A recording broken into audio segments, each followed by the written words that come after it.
ஓம் சாந்தி.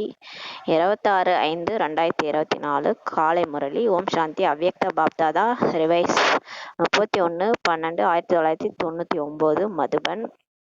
இந்த ஆதி உடல்ல பிரம்மா பாபாவும் அவ்யக்தமான பிறகு சிவபாபாவும் 2 பேரும் அவதரிச்சு மதுபன்ல நமக்கு முரளி சொல்லிட்டு இருந்தாங்க.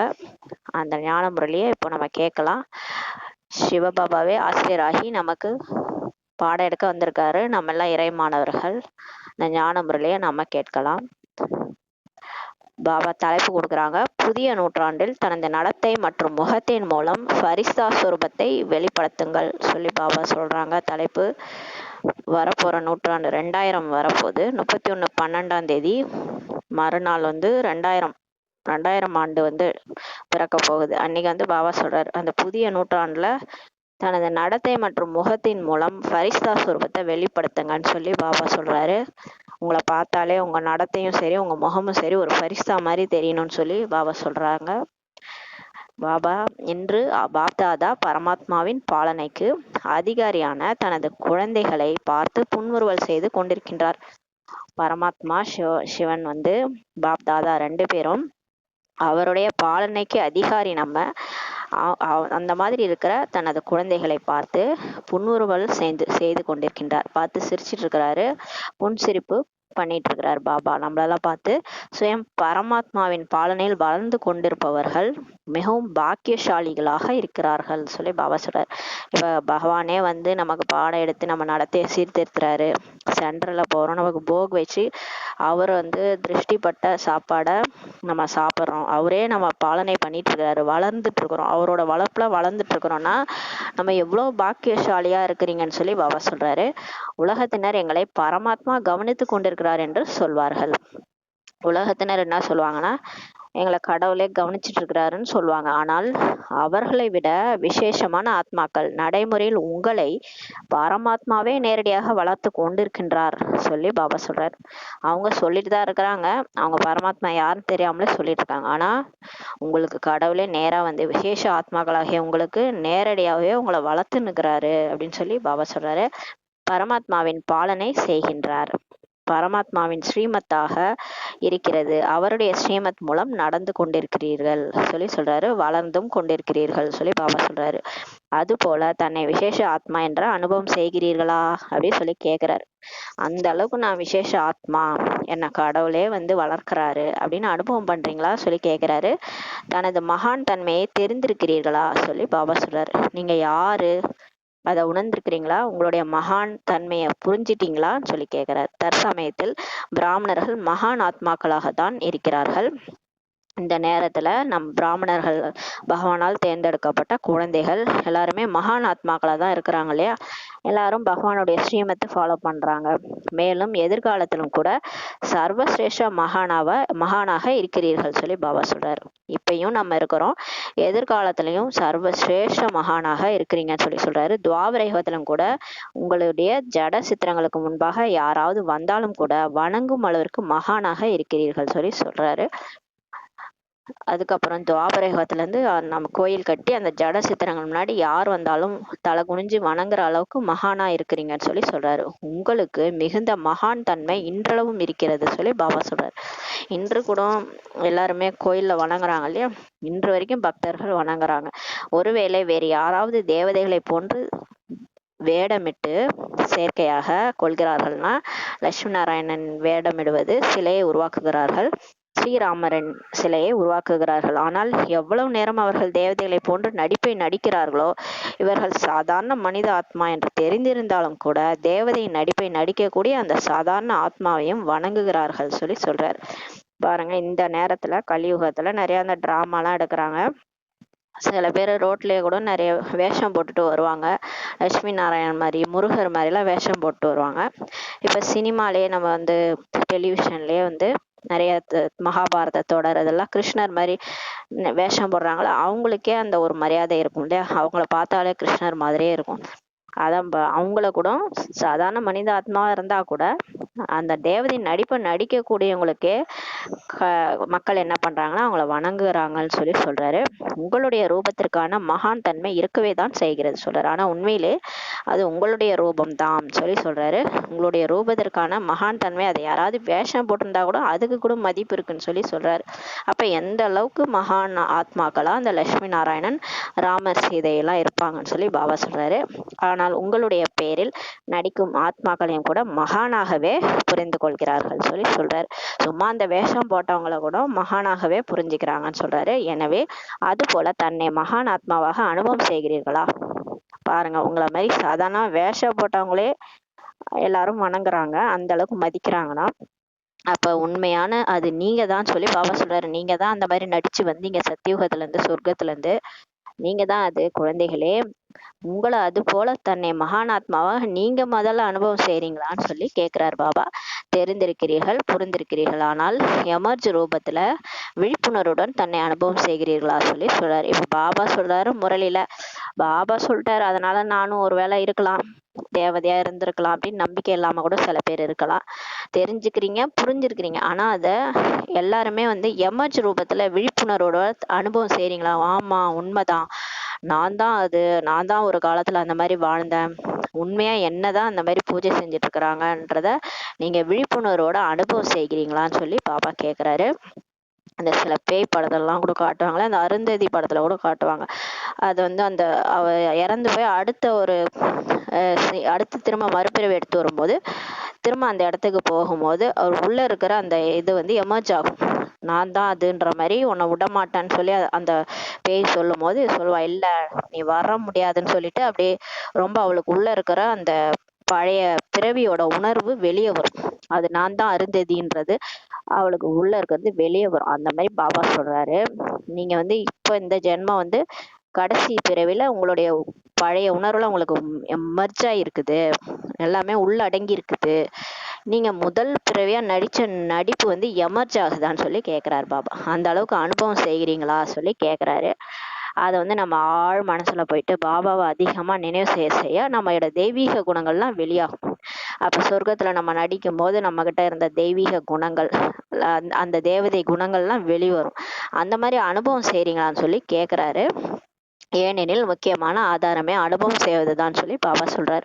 முக்கியமான ஃபவுண்டேஷனே என்னன்னா, நீங்க இப்ப இந்த பிராமண பிறவில அனுபவம் செய்யணும்.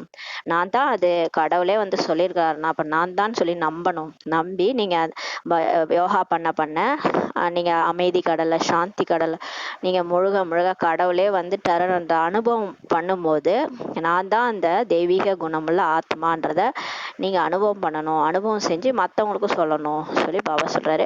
பாப்தாதா அனைத்து குழந்தைகளையும் அனுபவ மூர்த்தியாக மாற்றுகிறார். இப்ப குழந்தைகள் எல்லாரையுமே கடவுள் அனுபவ மூர்த்தியா மாத்திட்டு இருக்கிறாரு. கேட்பவர்களாகவோ தெரிந்தவர்களாகவோ மட்டுமல்ல. சும்மா நான் முரளி கேட்டேன், தெரிஞ்சிருக்கிற ஞானத்தை அப்படி மட்டும் கிடையாது. பாபா பண்றது அனுபவம் என்பது முகம் மற்றும் நடத்தையின் மூலம் தென்பட்டு விடுகிறது சொல்லி சொல்றாரு. செயல் மூலம் அவர்களின் மனநிலை கூட தெரிந்து விடுகிறது சொல்லி பாபா சொல்றாரு.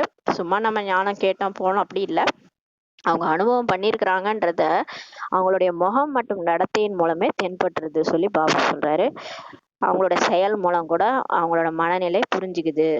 இங்க வந்தாலே நம்ம மெடிடேஷன் பண்ணும்போது 5 சொரூபம் சுத்தும் போதே பார்த்தீங்கன்னா அந்த முகத்துல ஒரு தெளிவு இருக்கும். நமக்கு அந்த சோர்ந்து போன முகம் அப்படியே ஒரு பிரகாசிக்கிற முகமாவே எல்லாருடைய முகமே மாறும். அதை உண்மையா அனுபவம் செய்யும் போதே தெரியும்.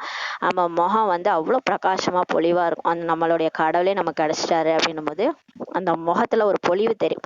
அதான் பாபா சொல்றாரு, அவங்கவுங்க மனநிலை அந்த முகத்திலே வெளிப்பட்டது சொல்லி சொல்றாரு. எனவே நமது நடத்தை எப்படி இருக்கிறது என்பதை சிந்தனை செய்யுங்கள். அப்ப கடவுள் இப்ப செக் பண்ண சொல்றாரு. நம்ம கடவுள்கிட்ட வந்திருக்கிறோம், இன்னமும் நம்ம நடத்தை பழைய மாதிரி இருக்குதா? பயப்படுறது, கவலைப்படுறது, கோவப்படுறது, அந்த 5 விகாரங்களை பழையபடி நம்ம வாழ்ந்துட்டு இருந்தோம் அந்த மாதிரி இருக்குதா, இல்ல இப்ப மாறி இருக்குதா, எப்படி இருக்குதுன்றத சிந்தனை பண்ணுங்க சொல்லி சொல்றாரு. பிராமணர்களின் நடத்தை இருக்கிறதா? பிராமணன் என்றால் சதா சம்பன்ன நிறைவான ஆத்மா. பாருங்க, இப்ப நீங்க பிகே ஆயிருக்கிறீங்க, கடவுளே உங்களை தேர்ந்தெடுத்திருக்காரு. அந்த மாதிரி பிராமணர்களுடைய நடத்தை உங்கள்கிட்ட இருக்குதா? பிராமணனாலே என்ன தெரியுமா? சதா நிறைஞ்சவங்க, எல்லாமே நிறைஞ்சவங்க. ஏன்னா கடவுளே கிடைச்சிட்டாரு, எது கேட்டாலும் கொடுக்க போறாரு. இந்த அலாவுதீன் அற்புத விளக்கு மாதிரி. அந்த அற்புத விளக்குல இருந்து ஒரு பூதம் வரும், என்ன கேட்டாலும் செய்யும் இல்லையா? அந்த மாதிரி நமக்கு இப்ப லக்கு அடிச்சிருக்கு. இப்ப கடவுளே கடிச்சிட்டாரு இல்லையா? அவரு கூப்பிட்டாலே வந்துடுறாரு உள்ளே நையான்னு சொல்லிட்டு, எது கேட்டாலும் கொடுத்துடுறாரு. அப்ப சதா சம்பன்னமா நிறைந்த ஆத்மாவா நம்ம இருக்கிறோம் இல்லையா? பாபா எனக்கு இது வேணும், பாபா இது வேணும்னு சொல்லிட்டா நம்ம உடல் மனம் பொருள் எல்லாத்தையும் கொடுத்துட்டு ட்ரஸ்டியா வாழ்ந்துட்டு இருந்தோம்னா என்ன வேணுமோ பாபா செய்ய போறாரு. அப்ப நம்ம சதா சம்பன்னமா நிறைந்த ஆத்மா தான் பிராமண ஆத்மான்னு சொல்லி சொல்றாரு. சக்திகளின் மூலம் நிறைந்தவராக இருக்கிறீங்க, குணங்களின் மூலமும் நிறைந்தவரா இருக்கிறீங்க. எதனெல்லாம் நம்ம நிறைஞ்சிருக்கிறோம். உலகத்துல சக்தி இல்லாம இருக்கிறாங்க, ஒரு பிரச்சனை வந்தா எப்படி சால்வ் பண்றதுன்னு தெரியாம இருக்கிறாங்க, எதிர்கொள்ளும் சக்தி இல்ல, நல்லவங்க யாரு கெட்டவங்க யாருன்னு தெரிஞ்சுக்கிற சக்தி கூட வெளி உலகத்தினருக்கு கிடையாது. கெட்டவங்க ஏதாவது வழியில கொண்டு போய் விட்டாங்கன்னா ஏமாந்து போயிடுவாங்க. ஆனா இப்ப பாபா நம்மள சக்திகள் நிறைஞ்சவங்களா மாத்திருக்கிறாரு. பகுத்தறியும் சக்தி கொடுத்துருக்காரு, தீர்மானக்கு சக்தி கொடுத்துருக்காரு, மாயாவை எப்படி எதிர்கொள்றதுன்ற சக்தி கூட கொடுத்துருக்காரு. நல்லவங்க யாரு கெட்டவங்க யாரு வைப்ரேஷன் மூலமாவே கண்டுபிடிக்கிறதுக்கு யோகா பண்ணாலே போதும், பாபாவே நமக்கு டச் பண்ணிடுறாரு. அந்த அளவுக்கு சக்திகள் மூலமா நிறைஞ்சவரா இருப்பாரு. குணங்கள் மூலமா நிறைஞ்சிருக்குது. அன்பே, நம்ம அன்பு இல்லாம ஒரு துளி அன்புக்காக ஏங்கிட்டு இருந்தோம். அப்ப அன்பு கடலை நம்ம கிடைச்சிட்டாரு இல்லையா? அன்பே சிவம். அமிர்தவல்லேஞ்சு அவரை நினைவு பண்ணாலே அவ்வளோ அன்பு எங்கேயும் தேவையில்ல, அவரே கொடுத்துட்டு இருக்கிறாரு இல்லையா? சுயம் நம்மளே நிரம்பி இருக்கிறோம், நம்ம மற்றவங்களுக்கு அன்பு கொடுக்குறோம். அந்த மாதிரி நம்மளை மாத்திட்டாரு. அன்பு, அமைதி, சுகம், தூய்மை, சக்தி எல்லாமே நமக்கு நிறைஞ்சிருக்குது. அப்படிப்பட்ட நடத்தை உங்களுக்கு இருக்கிறதா சொல்லி பாபா கேட்கிறாரு. இவர்கள் சாதாரணமாக இருந்தாலும் கூட அலௌகிகமாக இருக்கிறார்கள் என்பது நமது நடத்தையின் மூலம் தென்படுகிறது சொல்லி பாபா சொல்றாரு. நம்ம பார்க்கறதுக்கு சாதாரணமா தான் இருப்போம், ஒயிட் ட்ரெஸ் போட்டுக்கிட்டு ஒரு பேட்ச் குத்திக்கிட்டு பிகேஸ்னா சாதாரணமா இருந்தா கூட அவங்க பார்க்கறதுக்கு எப்படி இருக்கிறாங்க, ஒரு ஏதோ ஒரு பரிசா வர்றது போல தெரியும். ஒரு மாதிரி அலௌகிகமா ஒரு இறை அன்பை அவங்கள்ட்ட நம்ம உணர முடியும், ஒரு ஆன்மீகத்தை உணர முடியும். அந்த மாதிரி இருக்கிறாங்க. நம்மளும் அந்த மாதிரி இருக்கிறோமா அப்படின்றத நீங்க கேளுங்கன்றாரு. நமது நடத்தையின் மூலம் தென்படுகிறது சொல்லி பாபா சொல்றாரு. இப்போ பிகே ஆயிட்ட பிறகு நம்ம அந்த மாதிரி சாதாரணமா இருந்தா கூட ஒரு அலௌகிகத்தன்மை எல்லாரும் உணர்வாங்கன்னு சொல்லி சொல்றாரு. நம்ம அனைவருடைய பார்வை, உள்ளுணர்வு, வைப்ரேஷன் அலௌகிகமாக அனுபவம் செய்கிறீர்களா சொல்லி பாபா கேட்குறாங்க. நம்மளுடைய பார்வை, திருஷ்டி, ஆத்மா ஆத்மான்னு பார்க்கறது, உள்ளுணர்வு, வைப்ரேஷன். நம்மளுடைய வைப்ரேஷன் எப்படின்னா எல்லாரும் சகோதரர்கள், எல்லாருமே நம்முடையவங்க, உலகமே நம்முடையது. அந்த உள்ளுணர்வு, அந்த அலௌகீகமான அனுபவம் நீங்க செய்கிறீர்களா சொல்லி கேட்குறாரு. பிராமண குடும்பத்தை பார்த்தாலே அந்த மாதிரி ஒரு அன்பு வரணும். கடைசி பிறவி வரை நம்முடைய தெய்வீகத்தன்மை, மகான் தன்மை, ஜட சித்திரங்களும் கூட அனுபவம் செய்கிறார்கள் என்றால் தற்சமயத்தில் சைத்தன்ய சிரேஷ்ட ஆத்மாக்களாகிய உங்கள் மூலம் அனுபவம் ஏற்படுகிறதா? ஜட சித்திரம் என்பது உங்களுடையது அல்லவா சொல்லி கேட்கிறார். இந்த கடைசி பிறவி வரை கலியுக இறுதியில கூட கோயில்ல இந்த ஜட சித்திரம் இருக்குல்ல, அம்மன் கோயில், முருகர் கோயில், அந்த மாதிரி எல்லா கோயில்லையும் போயிட்டு மக்கள் என்ன அனுபவம் பண்றாங்க, ஒரு மகான் தன்மைய அந்த ஜட சித்திரங்கள்ல கூட அனுபவம் செய்யறாங்க. கோயிலுக்கு போனா செருப்பை கழட்டி விட்டு ஒரு பவ்யமா உள்ள போய் அவ்வளோ ஒரு தலை குனிஞ்சு கையை தூக்கி வணங்குறாங்க அந்த ஜட சித்திரங்கள். அது கல்லாலான சித்திரம் தான், ஆனா அந்த ஜட சித்திரத்துக்கு முன்னாடி வணங்குறாங்க இல்லையா? அப்ப எவ்வளவு பெரிய மகான் தன்மை அந்த ஜட சித்திரத்துக்கே இருக்குது. அவங்க அனுபவம் செய்யறாங்க. அந்த குளிர்ச்சியான ஒரு அதிர்வலைகளை அந்த கோயிலுக்குள்ளார அவங்க அனுபவம் செய்யறாங்கன்னா, நீங்க உங்களுடைய சிலை தான் அது, உங்களுடைய நினைவு சின்னம் தான் அது, நீங்க வாழ்ந்துட்டு போனதுக்கான நினைவு சின்னம் தான். இப்ப நீங்க வேற வேற பிறவி எடுத்து இப்ப நீங்க இந்த மாதிரி இருந்தாலும் அடுத்து நீங்க போற பிறவில சைத்தன்யமான ஆத்மாக்களாகிய உங்களுடைய ஜட சித்திரம் தான் அது. அப்போ உங்கள் மூலம் இப்ப நீங்க உயிரோட்டமா இப்ப இருக்கிறீங்க, உங்கள் மூலம் இப்ப அனுபவம் ஏற்படுகிறதா? அந்த மாதிரி ஒரு வைப்ரேஷன் எல்லாருக்கும் அனுபவம் ஏற்படுகிறதா சொல்லி கேக்குறாரு. ஜட சித்திரம் கூட உங்களுடையது தானேன்னு சொல்லி பாபா கேக்குறாங்க. அமிர்த வேலையிலிருந்து ஒவ்வொரு செயலையும் சோதனை செய்யுங்கள் சொல்லி பாபா சொல்றாரு. இப்ப காலையில இருந்து நீங்க என்ன செய்றீங்கன்ட்டு டெஸ்ட் பண்ணுங்க. நம்முடைய பார்வை அலௌகிகமாக இருக்கிறதா, நான் எல்லாரையும் ஆத்மா ஆத்மான்னு பாக்குறேனா, இல்லை எப்பயும் போல தேகமா பார்த்துட்டு இருக்கானா, முகத்தின் அமைப்பு சதா புன்முறுவலுடன் இருக்கிறதா, என் முகம் சிரிச்ச முகமா அழகா இருக்குதா, எப்பயுமே அந்த லட்சுமி நாராயண் முகம் எப்படி இருக்கு பாருங்க, சதா புன்சிரிப்போட இருக்கும். அந்த சிலையெல்லாம் கிருஷ்ணர் ராதை சிலையெல்லாம் பாருங்க எவ்வளவு அழகா இருக்கும்.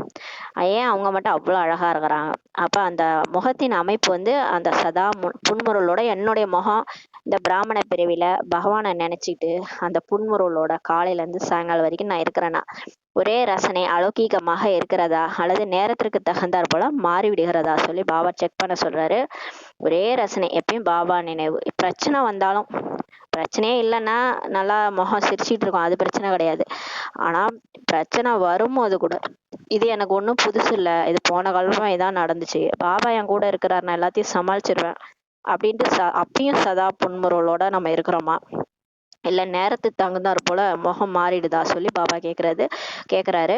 யோகத்தில் அமரும் போது அல்லது ஏதாவது விசேஷமான சேவை செய்யும் நேரத்தில் அலௌகீக நினைவு அல்லது உள்ளுணர்வு இருக்கிறதா, இதெல்லாம் செக் பண்ண சொல்றாரு. நான் யோகா பண்ணும்போது இல்ல ஏதாவது சேவை பண்ணும்போது எனக்கு அலௌகீக நினைவு, பாபாவுடைய நினைவு மற்றும் உள்ளுணர்வு இருக்குதா, நான் வந்து பிராமண பரிவாரம், நான் சிவபாபாவே தேர்ந்தெடுத்திருக்காரு, உங்களோட அந்த அலௌகீக நினைவு உங்களுக்கு இருக்குதா, அல்லது சாதாரண காரியம் செய்யும் போதும் கூட முகம் மற்றும் நடத்தையில் விசேஷமாக இருக்கிறதா சொல்லி கேக்குறாரு.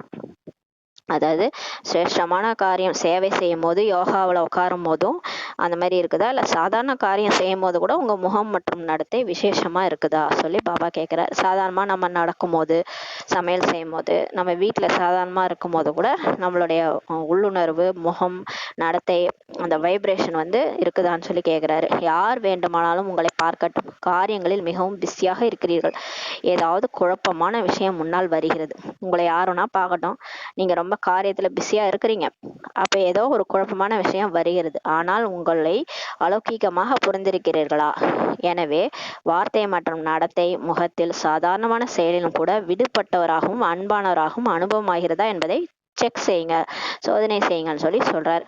அது பாபா சொல்றாரு, சாதாரண நேரத்தை விடுங்க, குழப்பமான சமயத்துல கூட நான் கடவுளுடைய குழந்தை, நான் வந்து யாரு, நான் சிவசக்தி, அந்த அலௌகீகமா நீங்க புரிஞ்சிருக்கிறீங்களா, நீ வந்து எப்படி சாதாரணமா அந்த பழைய வாழ்க்கையில நம்ம டென்ஷன் ஆகுமே அந்த மாதிரி ஆகாம இப்ப கடவுளே என் கூட இருக்கிறாரு, 1000 கரங்களுடைய சிவன் என் கூட இருக்காரு, எந்த பிரச்சனையும் எனக்கு புதுசு இல்லை, போன காலப்பம் இதான் நடந்தது, நாடகத்தை கேடயமா யூஸ் பண்ணி வாழை பயன்படுத்தி நீங்க சிவசக்தியா எல்லாத்தையும் நீங்க நடத்துறீங்களா, இல்லை எப்பயும் போல இருக்கிறீங்களா சொல்லி பாபா கேட்கிறாரு. எனவே வார்த்தை மற்றும் நடத்தை, முகத்தில், சாதாரண செயலும் கூட விடுபட்டவராகவும் அன்பானவராகவும் அனுபவமாகிறதான்ட்டு செக் பண்ணுங்கன்னு சொல்றாரு. எல்லாத்துல இருந்து விடுபட்டு ஃபரிஸ்தா மாதிரி இருக்கணும். இந்த உலகியல் வாழ்க்கையில எல்லா பிரச்சனைகளும் வரதா செய்யும், ஏன்னா கடைசி பிறவி 63 ஜென்மங்களா நம்மளுடைய கணக்கு வழக்குகள் நிறைவேற டைம்ன்றதுனால எங்க இருந்தோம்லாம் பிரச்சனைகள் வரும், எங்கேயா நம்ம வீட்டுல இருந்தா கூட வீட்டை தேடி பிரச்சனைகள் வரதா செய்யும். இருந்தாலும் நம்ம அதை எப்படி ஃபேஸ் பண்றோம், எப்படி சால்வ் பண்றோம், நம்ம பாபா நமக்கு இப்ப ஞானம் கொடுத்துருக்காரு, முன்னாடி நமக்கு யாருமே எதுவும் சொல்லி கொடுக்கல, கடவுளும் வரல, நம்மளை செலக்ட் பண்ணல, அப்ப எல்லாத்துக்கும் ரியாக்ட் பண்ணிட்டு இருந்தோம், ஆனா இப்ப கடவுளே வந்து நமக்கு எல்லாமே சொல்லி கொடுத்துட்டு இருக்காரு, எப்படி நடந்துக்கணும், எப்படி கர்ம யோகியா இருக்கணும், எப்படி விக்ரமத்தை வெல்லணும், பாவத்தை அழிக்கணும், எல்லாமே பாபா சொல்லி கொடுத்துட்டாரு. அவர் நினைவுல இருந்து நம்ம எல்லாத்தையும் ஃபேஸ் பண்ணணும், அதான் சொல்றாரு. இப்ப நீங்க எப்படி இருக்கிறீங்கன்னு செக் பண்ணுங்கன்னு சொல்லி சொல்றாரு. ஏதாவது நேரத்தில் திடீரென்று ஏதாவது ஒரு ஆத்மா உங்கள் முன்னால் வருகிறார் என்றால் உங்கள் வைப்ரேஷன் மூலம், வார்த்தை மற்றும் நடத்தையினால் இவர்கள் அலௌகீக ஃபரிஸ்தா என்று புரிந்திருக்கிறார்களா சொல்லி பாபா கேட்கிறாரு. பாருங்க, இப்ப திடீர்னு ஒருத்தவங்க யாரோ வராங்க, நம்மளுடைய வைப்ரேஷன் மூலம், வார்த்தை மூலம், நடத்தை மூலம் இவங்க சாதாரணமா இல்லையே, இவங்க யாரோ வானத்துல இருந்து குச்சி வந்த தேவதை மாதிரி இருக்கிறாங்கன்ட்டு அவங்க புரிஞ்சுக்கணும்னு சொல்லி சொல்றாரு. அந்த மாதிரி இது வரைக்கும் யாராவது உங்களை சொல்லியிருக்காங்களா, நீங்க ஒரு ஃபரிஸ்தா மாதிரி இருக்கிறீங்க, அலௌகீக ஃபரிஸ்தா மாதிரி இருக்கிறீங்கன்ட்டு யாராவது சொல்லியிருக்காங்களான்னு சொல்லி கேட்கிறாரு. ஏனெனில் இன்றைய நாள் சங்கமத்தின் நாளாக இருக்கிறது, பழையவை சென்று கொண்டிருக்கின்றது சொல்லி சொல்றாரு.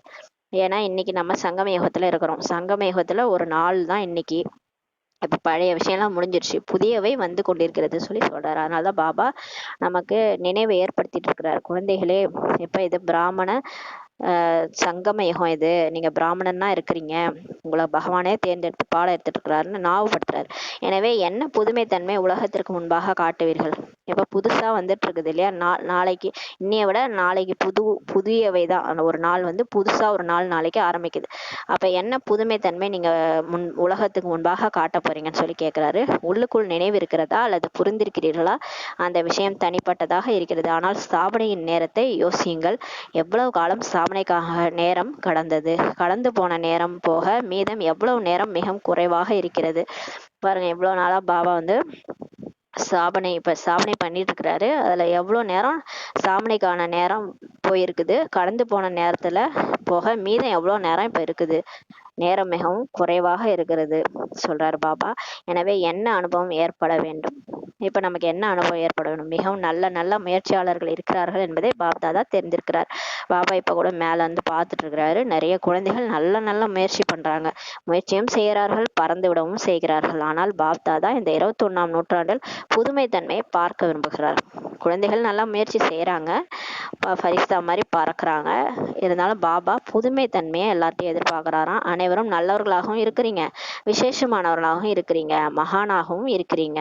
ஆனால் பாபாவை வெளிப்படுத்துவதற்கான ஆதாரமே சாதாரண செயல் செய்து கொண்டிருந்தாலும் கூட ஃபரிஸ்தாவின் நடத்தை மற்றும் மனநிலை இருக்க வேண்டும் சொல்லி பாபா சொல்றாரு. நீங்க நல்லவங்களா தான் இருக்கிறீங்க, விசேஷமா இருக்கிறீங்க, மகான் ஆத்மாக்களாகவும் இருக்கிறீங்க. ஆனாலும் நீங்க பாபாவை வெளிப்படுத்தணும்னா எப்படி இருக்கணும்? நீங்க சாதாரணமா செயல் பண்ணிட்டு இருந்தா கூட எட்ட இருந்து பாக்குறவங்களுக்கு எப்படி தெரியும்? ஏதோ லைட்டா ஒரு வெள்ளையா ஒரு ஃபரிஸ்தா வந்து ஏதோ வேலை செஞ்சுட்டு இருக்க மாதிரி அவங்களுக்கு தெரியணும். அப்படி ஒரு டபுள் லைட் ஸ்திதியில நம்ம கர்மயோகியா இருந்து வேலை செய்யணும். மற்றவங்களாம் என்ன பண்ணுவாங்க, புலம்பிக்கினே வேலை செய்வாங்க. என் தலையெழுத்து இதெல்லாம் செய்ய வேண்டியதா இருக்கு அப்படின்ட்டு புலம்பிக்கிட்டே செய்வாங்க இல்லையா. சாதாரணமா நம்மளே லௌகீகத்துல அப்படிதான் முன்னாடி எல்லாம் புலம்பிட்டே செய்வோம், என்னால முடியலன்னு சொல்லிட்டு செய்வோம் இல்லையா. ஆனா பாபா இப்ப நம்மளை எப்படி வேலை செய்ய சொல்றாரு, கர்மயோகியா இருந்து நம்மளை பார்க்கும் போதே அவங்களுக்கு ஃபரிஸ்தாவா தெரியும் நம்ம சாதாரண செயல். பிரம்மா பாபா அப்படிதான் சாணி தான் உருட்டிட்டு இருப்பாராம், அந்த சாக்கடையெல்லாம் அவரே தான் கிளீன் பண்ணுவாராம்.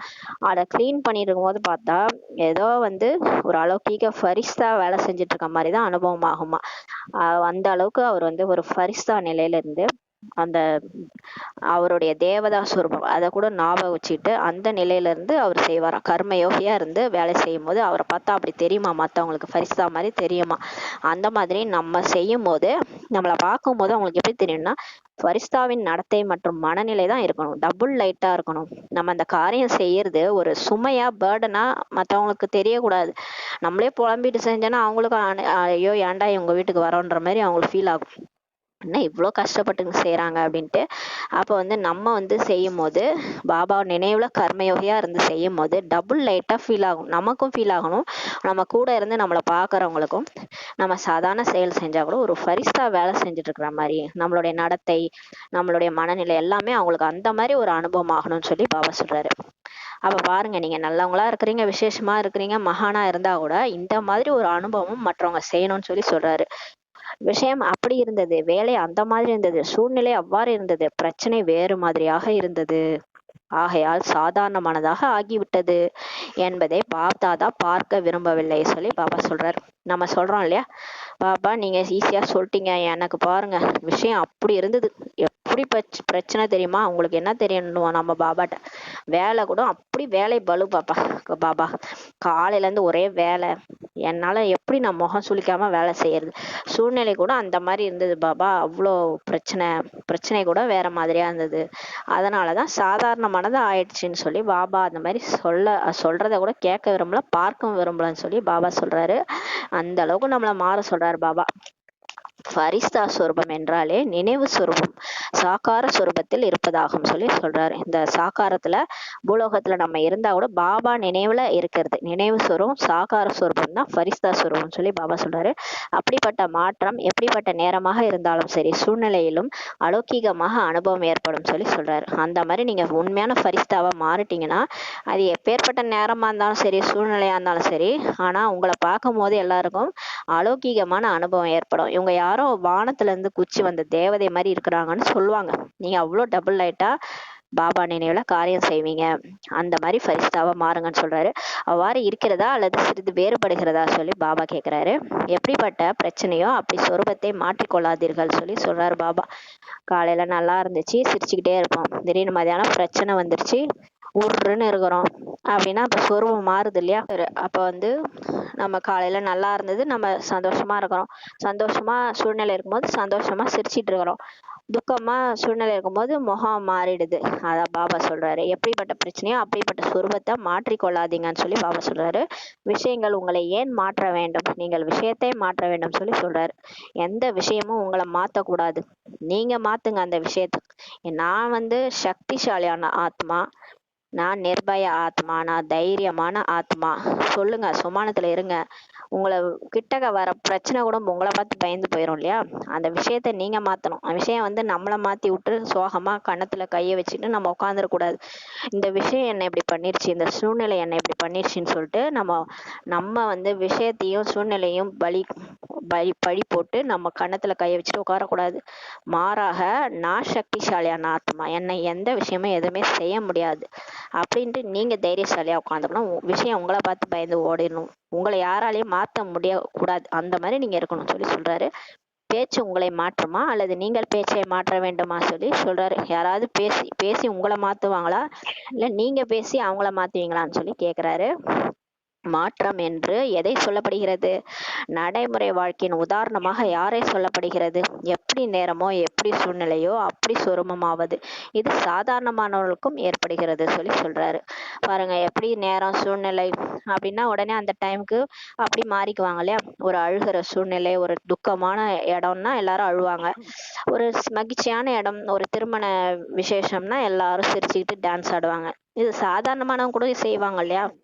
ஆனா நம்ம யாரு, நம்ம எப்படி இருக்கணும்? மாற்றம்னா என்னன்னு சொல்லப்படுது சொல்லி சொல்றார் பாபா. ஆனால் ஃபரிஸ்தா என்றால் பழைய மற்றும் சாதாரண நடவடிக்கையிலிருந்து விடுபட்டு இருப்பது சொல்லி சொல்றார். ஆனா நீங்க ஃபரிஸ்தா, நீங்க பழைய மாதிரி சாதாரண மாதிரி இருக்கிற நடவடிக்கையில இருந்து விடுபட்டு இருக்கணும்னு சொல்லி பாபா சொல்றாரு. அப்பதான் சொல்லுவாங்க இவங்களை யாரோ தயார் பண்ணிட்டு இருக்கிறாங்க, அவர் வந்து பண்ணிட்டு இருக்கிறாரு, அவர் யாருன்றது கடைசியா பிரத்யட்சமாகும்னு சொல்லி சொல்றாரு. இப்போது உங்களுடைய தலைப்பு என்னவாக இருக்கிறது? காலத்தின் அழைப்பு. அன்னைக்கு கூட பாபா ஒரு முரளியோட தலைப்பே காலத்தின் அழைப்பு இருந்தது இல்லையா? அப்ப வந்து நம்மளுடைய தலைப்பு பாபா வந்து காலம் வந்து உங்களை அழைச்சிட்டு இருக்குது. இப்போ டைம் வந்து உங்கள்கிட்ட சொல்லிட்டு இருக்குது, நீங்க எப்ப ரெடி ஆவீங்க, நான் எப்ப முடிச்சுட்டு சத்தியகம் வர்றதுன்ட்டு டைம் நம்மளை கேட்டுட்டு இருக்குது. எனவே இந்த காலத்தின் அழைப்பு என்பது விசேஷ ஆத்மாக்களாகிய உங்களுக்காக, அதாவது ஃபரிஸ்தா என்றால் அலௌகிக வாழ்க்கையின் சொரூபத்தில் தென்பட வேண்டும் சொல்லி பாபா சொல்றாரு. என்ன இது செய்ய முடியுமா சொல்லி பாபா கேக்குறாரு நம்மள. என்ன சொல்றீங்க, ஃபரிஸ்தா ஆக முடியுமா? அலௌகிக வாழ்க்கையின் சொரூபத்துல தென்படணும் நீங்க எல்லாருக்காகவும். உங்களுக்காக டைமே வெயிட் பண்ணிட்டு இருக்குன்னு சொல்றாரு. முடியுமா டீச்சர்ஸ் சொல்லுங்கள், முடியுமான்னு சொல்லி டீச்சர்ஸ் கேக்குறாரு. எப்போது நடக்கும் சொல்லி கேக்குறாரு. முடியும் என்று சொன்னது மிக நல்ல விஷயம்தான், எல்லாரும் முடியும் சொல்றாங்க. எப்போது நடக்கும்? 1 வருடம் போதுமான்னு சொல்லி பாபா கேக்குறாரு. 2000 வருடத்தில் செய்து முடித்து விடுவீர்களா சொல்லி கேக்குறாரு. 1 வருடம் வேண்டாம், அல்லது 6 மாதம், 6 மாதம் அல்ல 3 மாதம் வேண்டுமா சொல்லி கேக்குறாரு. இதற்கு கைகளை உயர்த்தவே இல்லை யாரும்.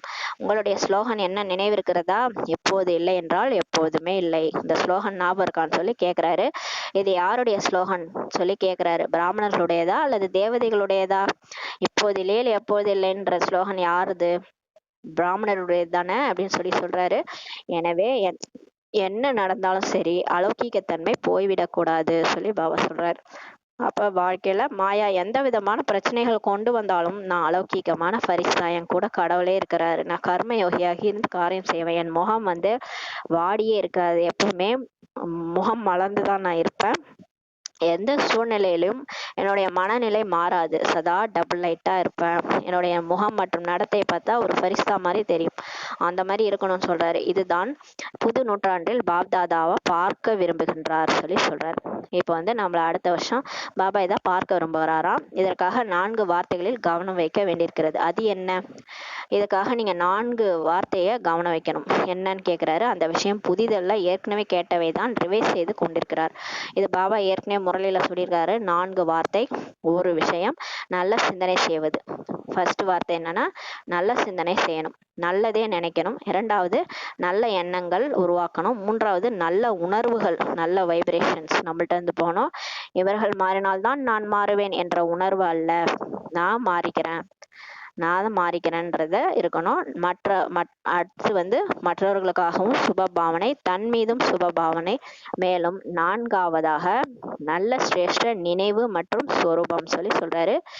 அதாவது முதல் 4 விஷயங்கள் மீது கவனம் வைக்க சொல்றாரு. ஃபர்ஸ்ட் வந்து நல்ல சிந்தனை செய்யணும்.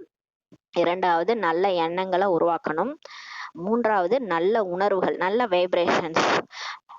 இவங்க மாறினாதான் நான் மாறுவேன்னு இல்லாம நான் மாறிக்குவேன், எல்லாருக்காகவும் சுபபாவனை வைக்கிறேன், என் மேலேயும் சுபபாவனை, நான் மாறுவேன், பாபா சொல்ற மாதிரி நான் ஆகுவேன். ஐயோ என் மேலேயே நம்பிக்கை இல்லாம நான்லாம் போயிட்டு தேவதை ஆக முடியுமா அப்படின்னு சில பேர் இருப்பாங்க. அந்த மாதிரிலாம் இருக்கக்கூடாது. நான் கண்டிப்பா பாபா என் மேல நம்பிக்கை வச்சிருக்காரு, என் மேல சுப பாவனை வைக்கிறேன், நான் மாறுவேன், மற்றும் மேலும் மற்றவர்களையும் நான் மாற்றி காட்டுவேன், எல்லாருமே மாறுவாங்க. சுப பாவனை வைங்க, தன் மீதும் சுப பாவனை, மற்றவர்களுக்காகவும் சுப பாவனை. இது 3வது. 4வது பாயிண்ட் வந்து நல்ல சிரேஷ்ட நினைவு மற்றும் சொரூபத்திலே நிலைச்சிருக்கணும். சிரேஷ்ட நினைவு, நான் யாரு, சும்மானத்துல இருங்க, நான் மாஸ்டர் சர்வசக்திவான், அந்த சொரூபமாவே மாறிடுங்க, நான் சிவசக்தி, நான் இணைந்த சொரூபம். நேற்று சொன்னார்ல பாபா வரதானம், இணைந்த ரூபமா இருக்கிறேன், சிவசக்தி இணைந்த சுரூபமா இருக்கிறேன். அப்ப இந்த மாதிரி இந்த 4 விஷயத்தையும் ஞாபகம் வச்சுக்கோங்க. ஒரே ஒரு நல்லது என்ற வார்த்தையை எடுத்துக்கொள்ளுங்கள். அந்த நல்லது என்ற வார்த்தையை எடுத்துக்கோங்க, இதில் 4 விஷயங்களுமே வந்துவிடும் சொல்றாரு. நல்ல சிந்தனை, நல்ல எண்ணங்கள், நல்ல உணர்வுகள், நல்ல நினைவு மற்றும் சொரூபம்.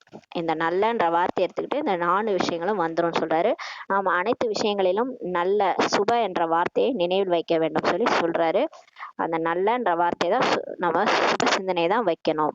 இதை பல முறை சொல்லவும் செய்திருக்கிறோம். பாபா நிறைய தடவை சொல்லிட்டாரு, கேட்கவும் செய்திருக்கிறோம். நம்ம நிறைய தடவை கேட்டும் போயிட்டோம் பாபாட்ட இருந்து. இப்போது இதை சொரூபத்தில் கொண்டு வருவதற்கான கவனம் வைக்கணும் சொல்லி பாபா சொல்றாரு. எல்லாம் கேட்டுட்டீங்க இல்லையா? இனிமே வந்து அதை நடைமுறைப்படுத்துங்க, தாரணை பண்ணுங்க, சொரூபத்துல கொண்டு வாங்க சொல்லி பாபா சொல்றாரு. அப்ப என்ன பண்ணணும், எந்த சூழ்நிலை வந்தாலும் கெட்ட சிந்தனைகள் வரக்கூடாது, நெகட்டிவ் வைப்ரேஷன்ஸ் வரக்கூடாது. எல்லாத்துக்கும் நல்லது, நல்ல அதிர்வலைகளை கொடுக்கணும், சுப பாவனை வைக்கணும், ஆசீர்வாதம் கொடுக்கணும், ஆசீர்வாதம் எடுக்கணும், மற்றவங்களுக்காக சுப பாவனை தான் வைக்கணும். நாம் ஆக வேண்டும் என்பதை பாப்தாதா தெரிந்திருக்கிறார். மேலும் வரக்கூடியவர்களும் கூட சாக்கார ரூபத்தில் நம்மை தான் பார்க்கிறார்கள் சொல்லி பாபா சொல்றாரு. இப்ப நீங்க ஆகணும். அடுத்து மேலும் இப்ப வரப்போறாங்க இல்லையா, 33 கோடி தேவதைகள் இருக்கிறாங்க இன்னும் பாக்கி. அவங்க ஒரு 20 லட்சம் தான் இப்ப வந்திருக்காங்க, இன்னும் எவ்வளவு பேர் வரணும். அப்போ உங்களை சாக்கார ரூபத்துல நம்மளதான் எல்லாரும் பாக்குறாங்க இல்லையா, நம்மளதான் ஒரு எக்ஸாம்பிளா பாக்குறாங்க நம்மள. அப்ப நம்ம மாறணும் சொல்லி பாபா சொல்றாரு. இன்று வருடத்தின் கடைசி நாளாக இருக்கிறது அல்லவா, இன்னைக்கு 31/12/1999 வருஷத்தினுடைய கடைசி நாள் இல்லையா சொல்றாரு பாபா. எனவே பாப்தாதா நிறைய குழந்தைகளின் ஆண்டின் இறுதி கணக்கையும் பார்த்தார். இந்த முழு ஆண்டுடைய இறுதி கணக்கு சார்ட் பாபா பார்த்தாரு. என்ன பார்த்திருப்பார் பாபா, என்ன பார்த்திருப்பார் சொல்லி கேக்குறாரு. முக்கியமாக ஒரு காரணத்தை பார்த்தார், கழித்தல் மற்றும் இணைக்கும் கணக்கை பாப்தாதா பார்த்தார். பாபா வந்து கழித்தல் மற்றும் இணைக்கும் கணக்கை வந்து பாப்தாதா பார்த்தாரு. நீக்குகிறார்கள், நிறைய விஷயத்த நீக்குறாங்க. தலைகீழாக பார்ப்பது, கேட்பது, சிந்திப்பது, நடந்து முடிந்ததை நீக்குகிறார்கள். எதெல்லாம் நீக்கிறாங்க, கழித்தல், எதெல்லாம் ஆத்மாக்கள் பிராமண குழந்தைகள் எதெல்லாம் நீக்கினாங்கன்னா, தலைகீழாக பாக்குறது, தலைகீழாகனா ஆத்மான்னு பார்க்காம தேகமா பாக்குறது, தலைகீழாக பாக்குறத நீக்கிட்டாங்க. கேட்பது, தலைகீழாக கேட்கறது, வீணான விஷயங்களை கேட்கறது, அவங்க இப்படி இவங்க இப்படின்ட்டு தேவையில்லாத விஷயத்த பேசுறது கேட்கறது. சிந்திப்பது, அதை நினைக்கிறது, அதையும் நீக்கிட்டாங்க குழந்தைகள். நடந்து முடிஞ்ச விஷயத்தையே சிந்தனை பண்ணிட்டு இருக்கிறது, முடிஞ்சு போனது, அதை நம்ம மாற்றவே முடியாதுல்ல, இருந்தாலும் அதையே அசை போட்டுட்டு இருக்கிறது, இது எல்லாத்தையுமே குழந்தைகள் நீக்கிட்டாங்கன்னு சொல்லி பாபா பார்த்தாரு. ஆனால் நீங்கள் சொல்வீர்கள் அல்லவா, ஒன்று கான்சியஸ் மேல் மனம், இரண்டாவது உள் மனம் சப்கான்சியஸ். அப்ப ஆனா நீங்க சொல்வீங்களா, 2 மனம் இருக்குது, ஒண்ணு மேல் மனம், இன்னொன்னு சப்கான்சியஸ் மைண்ட்னு சொல்லுவாங்க. நீங்க வந்து மேல் மனசுல நீக்கி விடுகிறீர்கள், ஆனால் மனதை பிளேட் எனலாம், ஸ்லேட் என்று கூட சொல்லலாம், காகிதம் கொண்டு என்று கூட சொல்லலாம் சொல்றாரு. எப்படி வேண்டுமென்றாலும் மனதை சொல்லலாம், முழுமையாக நீக்குவதில்லை சொல்லி சொல்றாரு. நீங்க ஏன் நீக்க முடிவதில்லை சொல்லி பாபா கேட்கிறாரு. அதற்கான காரணம் என்ன சொல்லி பாபா கேட்கிறாரு. அதாவது நம்ம இந்த 4 விஷயம் இருக்கு இல்லையா, தலைகீழாக பார்க்கறது, கேட்கறது, சிந்திக்கிறது, நடந்து முடிந்தது எல்லாத்தையும் நம்ம நீக்கிட்டோம், இருந்தாலும் நம்ம ஆழ் மனசுல அதை நீக்கல, சப்கான்சியஸ் மைண்ட்ல நீக்கலன்னு சொல்லி சொல்றாரு. மேல் மனசுலதான் நம்ம நீக்கி இருக்கிறோம்னு சொல்றாரு. ஏன்னா மனசை வந்து நம்ம பிளேடுன்னு சொல்லலாம், ஸ்லேட்டுன்னு சொல்லலாமா, காகிதம்னு சொல்லலாமா, ஏன்னா அதுல முழுசா போகாது, திரும்ப திரும்ப வந்துகிட்டே இருக்கும்னு சொல்றாரு. எதனால உங்களால நீக்க முடியலன்னா, அதற்கான காரணமே உங்களுக்கு உள்ளடக்கும் சக்தி சக்திசாலியாக இல்லைன்னு சொல்லி சொல்றாரு. சாட்சியாக இருந்து பார்க்கிற சக்தி, உள்ளடக்கும் சக்தி. அந்த ஆமை சொல்லுவாங்கல்ல உதாரணம், ஆமைன்றது அதோடைய கர்மேந்திரங்களை உள்ளடக்கி கொள்ளும். ஏதாவது ஒரு சூழ்நிலை வருதுன்னா தன்னுடைய கர்மேந்திரியங்களை உள்ளடக்கிக்கும். இப்போ யானை வருதுன்னு தெரிஞ்சாலே அதோட கை காலு முகத்தை உள்ள இழுத்துக்கும். அப்போ வந்து அதை வந்து யானையை பார்க்கும்போது ஒரு கல்லுன்னு நினச்சிக்கும்.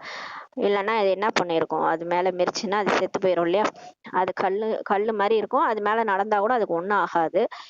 அந்த மாதிரி ஆமை வந்து சரியான நேரத்துல அதோடைய கர்ம எந்திரியங்களை உள்ளடக்கும். அந்த மாதிரி பாபா வந்து நீங்க சரியான சூழ்நிலை வரும்போது உங்க கர்மேந்திரியங்களை உள்ளடக்கிக்கணும். அந்த உள்ளடக்கும் சக்தி வந்து உங்களுக்கு சக்திசாலியா இல்ல, நீங்க ரியாக்ட் பண்ணிடுறீங்க. அப்படியே மறைஞ்சு இருக்கிற மாதிரி தான், எல்லாத்தையும் விட்டுட்ட மாதிரி தான் தெரியுது. இருந்தாலும் சமயம் வரும்போது நீங்க பழைய விஷயங்களை பேசுறீங்க, பழைய தலைகீழா யோசிக்கிறீங்க, கேக்குறீங்க, சிந்திக்கிறீங்க. சமயம் வரும்போது நீங்க சக்திசாலியா இருக்கிறது இல்ல, உள்ளடக்கும் சக்தி உங்களுக்கு இல்லைன்னு சொல்லி சொல்றாரு. நேரத்திற்கு தகுந்தாற் போல உள்ளடக்கம் செய்கிறீர்கள், ஆனால் பிறகு அதை வெளிப்படுத்தவும் செய்து விடுகிறீர்கள் சொல்லி சொல்றாரு. சில நேரத்துல நீங்க உள்ளடக்கிக்கிறீங்க, இல்லைன்னா சில டைம்ல வெளிப்படுத்துறீங்கன்னு சொல்லி சொல்றாரு. ஆகையால் 4 வார்த்தைகளை பாப்தாதா சொல்லியிருக்கிறார். அது எப்பொழுதும் சதா இருப்பதில்லை. பாபா 4 வார்த்தை சொன்னார் இல்லையா. நல்ல உணர்வு, நல்ல நல்ல உணர்வுகள், நல்ல சிந்தனை, நல்ல எண்ணங்கள், சுபபாவனை, அப்புறம் நல்ல சிரேஷ்ட சொரூபம், நினைவு மற்றும் சொரூபம். இந்த 4லயும் நம்ம சதா இருக்கிறது இல்லைன்னு சொல்லி சொல்றாரு. அந்த மாதிரி எல்லாருக்காகவும் நல்ல எண்ணங்களே உருவாக்குறது இல்லை, சில டைம்ல ரியாக்ட் பண்ணிடும்னு சொல்றாரு. ஒருவேளை மனம் என்ற காகிதம் அல்லது பலகையை முழுமையாக சுத்தம் செய்யவில்லை, முழுமையாக நீக்கவில்லை என்றால், ஒருவேளை அதில் நீங்கள் மிக நன்றாக எழுத வேண்டும் என்று விரும்புகிறீர்கள் என்றால் அது தெளிவாக இருக்குமா சொல்லி கேட்கிறாரு. அதாவது அனைத்து குணங்கள், சர்வ சக்திகள் தாரணை செய்ய விரும்புகிறீர்கள் என்றால் எப்பொழுதும் மற்றும் முழுமையாக சதவீதத்தில் இருக்குமா, முற்றிலும் தெளிவாகவும் இருக்க வேண்டும், சுத்தமாகவும் இருக்கும் பொழுதுதான் அந்த சக்திகள் எளிதாக செயலில் பயன்படுத்த முடியும் சொல்லி பாபா சொல்றாரு. இப்ப மனசு வந்து காலியா இருந்தா தானே அதுல நீங்க எழுத முடியும். இப்ப மனசு வந்து ஒரு காகிதம், ஒரு பலகை, ஒரு ஸ்லேட்டுன்னா அது சுத்தமா இருந்தாதான் நம்ம வேற எழுத்து அதுல எழுத முடியும். நீங்க பழைய விஷயங்கள்லாம் முழுசா நீக்கலைன்னா அப்ப வந்து என்ன ஆக முடியும், அதுல வந்து அந்த புதுசான விஷயங்கள், குணங்கள், சர்வ சக்திகளை தாரணை செய்ய விரும்புறீங்கன்னா அந்த மனசுல போய் நீங்க முழுசா உங்களால எழுத முடியும். நீங்க அந்த பழைய விஷயங்கள்லாம் அழிச்சிருந்தாதான் நீங்க எழுத முடியும்னு சொல்லி சொல்றாரு. அப்படி எழுதுனீங்கன்னா அது எப்பொழுதுமே முழுமையான சதவீதத்துல இருக்குமா, முற்றிலும் தெளிவாக இருக்க வேண்டும் சொல்லி சொல்றாரு. சுத்தமாக இருக்கும் போதுதான் சக்திகள் எளிதாக செயலில் பயன்படுத்த முடியும் சொல்லி சொல்றாரு. அப்ப மனசு சுத்தமா இருக்கணும். மனசுல பழைய விஷயங்கள் இருந்தா எப்படி நமக்கு உள்ளடக்கம் முதல் சக்தியா உள்ளடக்கும் சக்தி, அந்த சக்தியா வராதுன்னு சொல்லி சொல்றாரு. அப்ப முதல் சக்தி உள்ளடக்கும் சக்தி, அந்த சக்தி இருந்தாதான் நம்மளால மற்ற சக்திகள்லாம் நமக்கு வருமே. அப்பதான் நம்மளால வந்து பொறுத்துக்க முடியும், ஏற்றுக்கொள்ள முடியும், பழசுல இருந்து விடுபட முடியும். எல்லாத்துக்குமே அந்த முதல் சக்தி தான் காரணமா இருக்கும். அதனால உங்க மனசு சுத்தமா ஆகல, கிளீனா இல்லைன்னா அப்ப இந்த சக்திகள்லாம் எப்படி நீங்க உங்களுக்கு வரும் வாழ்க்கையிலன்னு சொல்லி சொல்றாரு. அப்ப அஷ்ட சக்திகள் நிறைந்த சிவசக்தியா உங்களால இருக்க முடியாதுன்றாரு. இதுதான் காரணமாக இருக்கிறது சொல்லி பாபா சொல்றாரு. அநேகருடைய பலகை தெளிவாகவும் சுத்தமாகவுமே இருப்பதில்லை. அநேகருடைய மனசு, பலகைனா பாபா மனசு சொல்றாரு, மனசு தெளிவாகவும் இருக்கிறதுல சுத்தமாகவும் இருக்கிறதுல சொல்லி சொல்றாரு. பழைய விஷயங்களே வச்சிட்டு இருக்கிறாங்க. அவங்க இது பண்ணாங்க, எனக்கு அந்த வருஷம் அது நடந்தது, இது நடந்தது, அந்த நடந்து முடிஞ்ச விஷயத்த என்னால மறக்கவே முடியல, என்னால அவங்கள மன்னிக்கவே முடியல அப்படிலாம் இருப்பாங்க நிறைய பேர். கொஞ்சம் கொஞ்சம் நடந்து முடிந்த விஷயங்கள், நடந்து முடிந்த செயல்கள், வீணான விஷயங்கள் மற்றும் வீணான நடவடிக்கை சூட்சும ரூபத்தில் உள்ளுக்குள் இருப்பதால் அது ஒரு காலகட்டத்தில் என்ன ஆகுது, சாகார ரூபத்தில் வந்து விடுகிறது. நம்ம என்னதான் மறைச்சிட்டு நல்லா யோகா பண்ணி எல்லார்ட்டையும் அன்பா நடந்துக்கிட்டாலும் திடீர்னு ஒரு பிரச்சனை வரும்போது நம்ம பழசெல்லாம் சொல்லி காட்டிடும். பாருங்களேன், நம்ம நினைச்சு கூட பார்த்துக்கணும், ஐயோ நம்ம இதெல்லாம் சொல்லிட்டோமேன்ட்டு. அப்ப அது என்ன இருக்குது, மனசுல அப்படியே ஸ்டோர் ஆயிருக்கிறதுனால அது என்ன ஆயிடுது, வந்துருது வெளியில, வாய் வார்த்தையா வெளிப்பட்டுருதுன்னு சொல்லி சொல்றாரு. அப்ப சாக்கார ரூபத்துல வந்துருது. கொஞ்சம் கொஞ்சம் நடந்து முடிஞ்ச விஷயங்கள், நடந்து முடிஞ்ச செயல்கள், வீணான விஷயங்கள், வீணான நடவடிக்கை எல்லாம் நம்ம ரூபத்துல உள்ளுக்குள்ள இருக்கிறதுனால அந்த மனசுல அந்த பலகை வந்து நிறைய பேருக்கு தெளிவா சுத்தமா இல்லாதனால உள்ள இருக்கிற அழுக்கெல்லாம் வெளிப்பட்டுருதுன்னு சொல்லி சொல்றாரு. அதனால பாபா இப்ப என்ன சொல்றாருன்னா, நேரம் வர்றதுக்கு முன்னதாகவே சோதனை செய்யுங்கள், செக் பண்ணுங்க, இன்னும் என்கிட்ட ஏதாவது இருக்குதா, பழைய விஷயங்கள்ட்டு செக் பண்ணுங்க, தன்னை சோதனை செய்யுங்கள், மற்றவர்களை சோதனை செய்வதில் ஈடுபட வேண்டாம். பாபா என்ன சொல்றாரு, உங்களை செக் பண்ணுங்க, உங்கள்கிட்ட இருக்கிற அந்த பழைய விஷயங்களை நீங்க நீக்கினாலே போதும், தானாவே அவங்கள்ட்ட இருந்து போயிடும். நீங்க யாரை நினைச்சிட்டு இருக்கிறீங்களோ அவங்க மனசுலயும் அந்த விஷயம் போயிடும். நீங்க நீக்கினாதான் அவங்களுக்கு போகும். ஆனா மற்றவங்களை சோதனை செய்யறதுல ஈடுபடாதீங்க. அவங்க பேர இன்னும் என்ன சொல்லி சொல்லி காமிச்சு திட்டிட்டு இருக்கிறாங்க.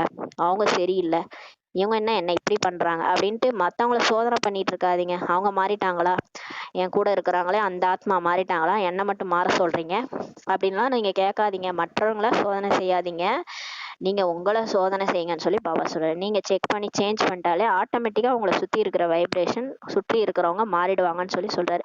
ஏனெனில் மற்றவர்களை சோதனை செய்வது எளிதாக இருக்கிறது. எல்லாருக்குமே என்ன அது, மற்றவங்கள பார்க்குற கண்ணாடி தான் நல்லா வேலை செய்யும் இல்லையா. நம்ம அடுத்தவங்களுக்கு நல்லா நல்லா அட்வைஸ் பண்ணுவோம், ஆனால் நமக்கு நம்மளால் அட்வைஸ் பண்ணிக்கவே முடியாது, மனசு கேட்காது. அதனால் மற்றவங்களை சோதனை செய்கிறது ரொம்ப ஈஸியாக இருக்குன்னு சொல்லி சொல்கிறாரு. தன்னை சோதனை செய்வது தான் கடினமாக இருக்கிறது. நம்ம நமக்குள்ளே இருக்கிற என்னென்ன தவறுகளோ அதை சோதனை செஞ்சு அதை செஞ்சு அதை மாற்றிக்கணுன்றது தான் ரொம்ப கடினமாக இருக்குதுன்னு சொல்லி பாபா சொல்கிறாரு. என்னுடைய மனம் என்ற பலகையில் வீணானவை மற்றும் நடந்து முடிந்த விஷயங்களை சுத்தம் செய்து விட்டோமா என்று சோதனை செய்ய வேண்டும். பாபா இப்போ சொல்றாங்க, இப்போ என்னுடைய வாழ்க்கையில என்னோட மனசுல ஏதாவது குப்பை இருக்கா, ஏதாவது வீணானது வேஸ்ட் இருக்குதா, நடந்து முடிந்த விஷயத்தையே நான் வச்சு யோசிச்சுட்டு இருக்கிறேனா, அதெல்லாம் கிளீன் பண்ணிட்டேனா நீங்க சோதனை பண்ணுங்கன்னு சொல்லி பாபா சொல்றாரு. அனைத்தையும் விட சூட்சும ரூபமாக இருக்கிறது என்ன தெரியுமா, வைப்ரேஷன் ரூபத்தில் இருந்து விடுகிறது சொல்லி சொல்றாரு. பாருங்க, நீங்க பெருக்கி சுத்தம் பண்ணி கிளீனா கூட வச்சிருப்பீங்க உங்க மனச, அந்த பழைய விஷயங்கள்லாம் பாபாட்ட லெட்டரா எழுதி கொடுத்துருப்பீங்க, எல்லாமே மனசுல இருந்து போயிருக்கும். இருந்தாலும் அந்த வைப்ரேஷன் இருக்கும் பாருங்க, எல்லாத்த விட அந்த சூட்சும ரூபத்துல என்ன இருக்கு தெரியுமா, மனசுல ஒரு வைப்ரேஷன் ரூபத்துல இருக்குது. அதாவது அந்த துக்கம், அந்த பழைய காலத்துல நடந்த அந்த சம்பவம், அந்த சம்பவத்துல நமக்கு அந்த டைம்ல இருந்த மனநிலை வைப்ரேஷன், அந்த துக்க அதிர்வலைகள், அவ்வளோ ஒரு கோபம், அந்த கோபத்தினுடைய அதிர்வலைகள், அவ்வளோ ஒரு துக்கம், அந்த துக்கத்தினுடைய அதிர்வலை இப்ப நினைச்சு பார்த்தாலும் அது நமக்கு அனுபவம் ஆகும். அந்த நேரத்துல நான் எப்படி இருந்தேன் தெரியுமா, என் மனசு எப்படி கொந்தளிச்சு தெரியுமான்னு சொல்லி ஆரம்பிப்பாங்க நிறைய பேர், நிறைய கதைகளை சொல்லுவாங்க. அப்ப அந்த வைப்ரேஷன் பாருங்களேன், அந்த நம்மளுடைய நடவடிக்கையை விடுங்க, அந்த வைப்ரேஷன் மனசுலயே இருந்துருதுன்னு சொல்லி பாபா சொல்றாரு. அது போக மாட்டுதுன்னு சொல்லி சொல்றாரு. வைப்ரேஷன் ரூபத்துல இருந்துருது, சூட்சும ரூபமாக இருக்குதுன்னு சொல்லி சொல்றாரு. அதனாலதான் அது ஏதாவது ஒரு பிரச்சனை சண்டைன்னு வரும்போது திரும்ப அது பூதாகரமா கிளம்புது, அந்த வைப்ரேஷன் தான் கிளம்புதுன்னு சொல்லி சொல்றாரு. உங்கள்கிட்ட இருக்கிற அந்த சூட்சும ரூபத்துல இருக்கிற வைப்ரேஷன், அந்த எனர்ஜி பாருங்க வெளிப்பட்டு திரும்பவும் நமக்கு சாகார ரூபத்துல அது வந்துருதுன்னு சொல்லி சொல்றாரு. அதனால ஃபரிஸ்தா என்றாலே முற்றிலும் தெளிவாகவும் சுத்தமாகவும் இருப்பது. அப்ப ஃபரிஸ்தானா யாரு, முழுசா இறந்துட்டாங்க. இந்த உடல்ல இருந்தே நான் பழைய பிறவில இருந்து இறந்துட்டேன், மர்ஜீவா எடுத்துட்டேன். இப்ப இறந்து போனவங்க போய் ஒரு வீட்டுல உள்ள போனா விடுவாங்களா, விட மாட்டாங்க. ஐயோ பேய் வந்துருச்சுன்னு துரத்துவாங்க, சாமியாரை கூட்டு வந்து துரத்துவாங்க இல்லையா, அந்த மாதிரி நான் இந்த உடல் இல்லை, என்னோட பழைய பிறவி முடிஞ்சு போச்சு. நான் இனிமே எதற்கும் நான் ரியாக்ட் பண்ண மாட்டேன், எதற்கும் உரிமை கொண்டாட மாட்டேன், எல்லாமே என்னுடைய பழைய விஷயங்கள் முடிஞ்சு போச்சுன்ட்டு அந்த மனசுல இருந்து எல்லாத்தையும் நீக்கிருங்க. ஃபரிஸ்தானால என்ன, முற்றிலும் தெளிவாக சுத்தமாக இருக்கணும்னு சொல்லி சொல்றாரு. அந்த வைப்ரேஷன் கூட இருக்கக்கூடாது. சூட்சும ரூபத்துல பழைய விஷயங்கள் நடந்தது இல்லையா, அன்றைய நாள் நடந்த அந்த வைப்ரேஷன் கூட உங்க மனசுல இருக்கக்கூடாது. சூட்சுமமா அந்த வைப்ரேஷன் உள்ளுணர்வு கூட இருக்கக்கூடாது சொல்றாரு. எல்லாத்தையும் சுத்தமா இருக்கணும்னு சொல்லி சொல்றாரு. அவங்கதான் ஃபரிஸ்தான்னு சொல்லி சொல்றாரு.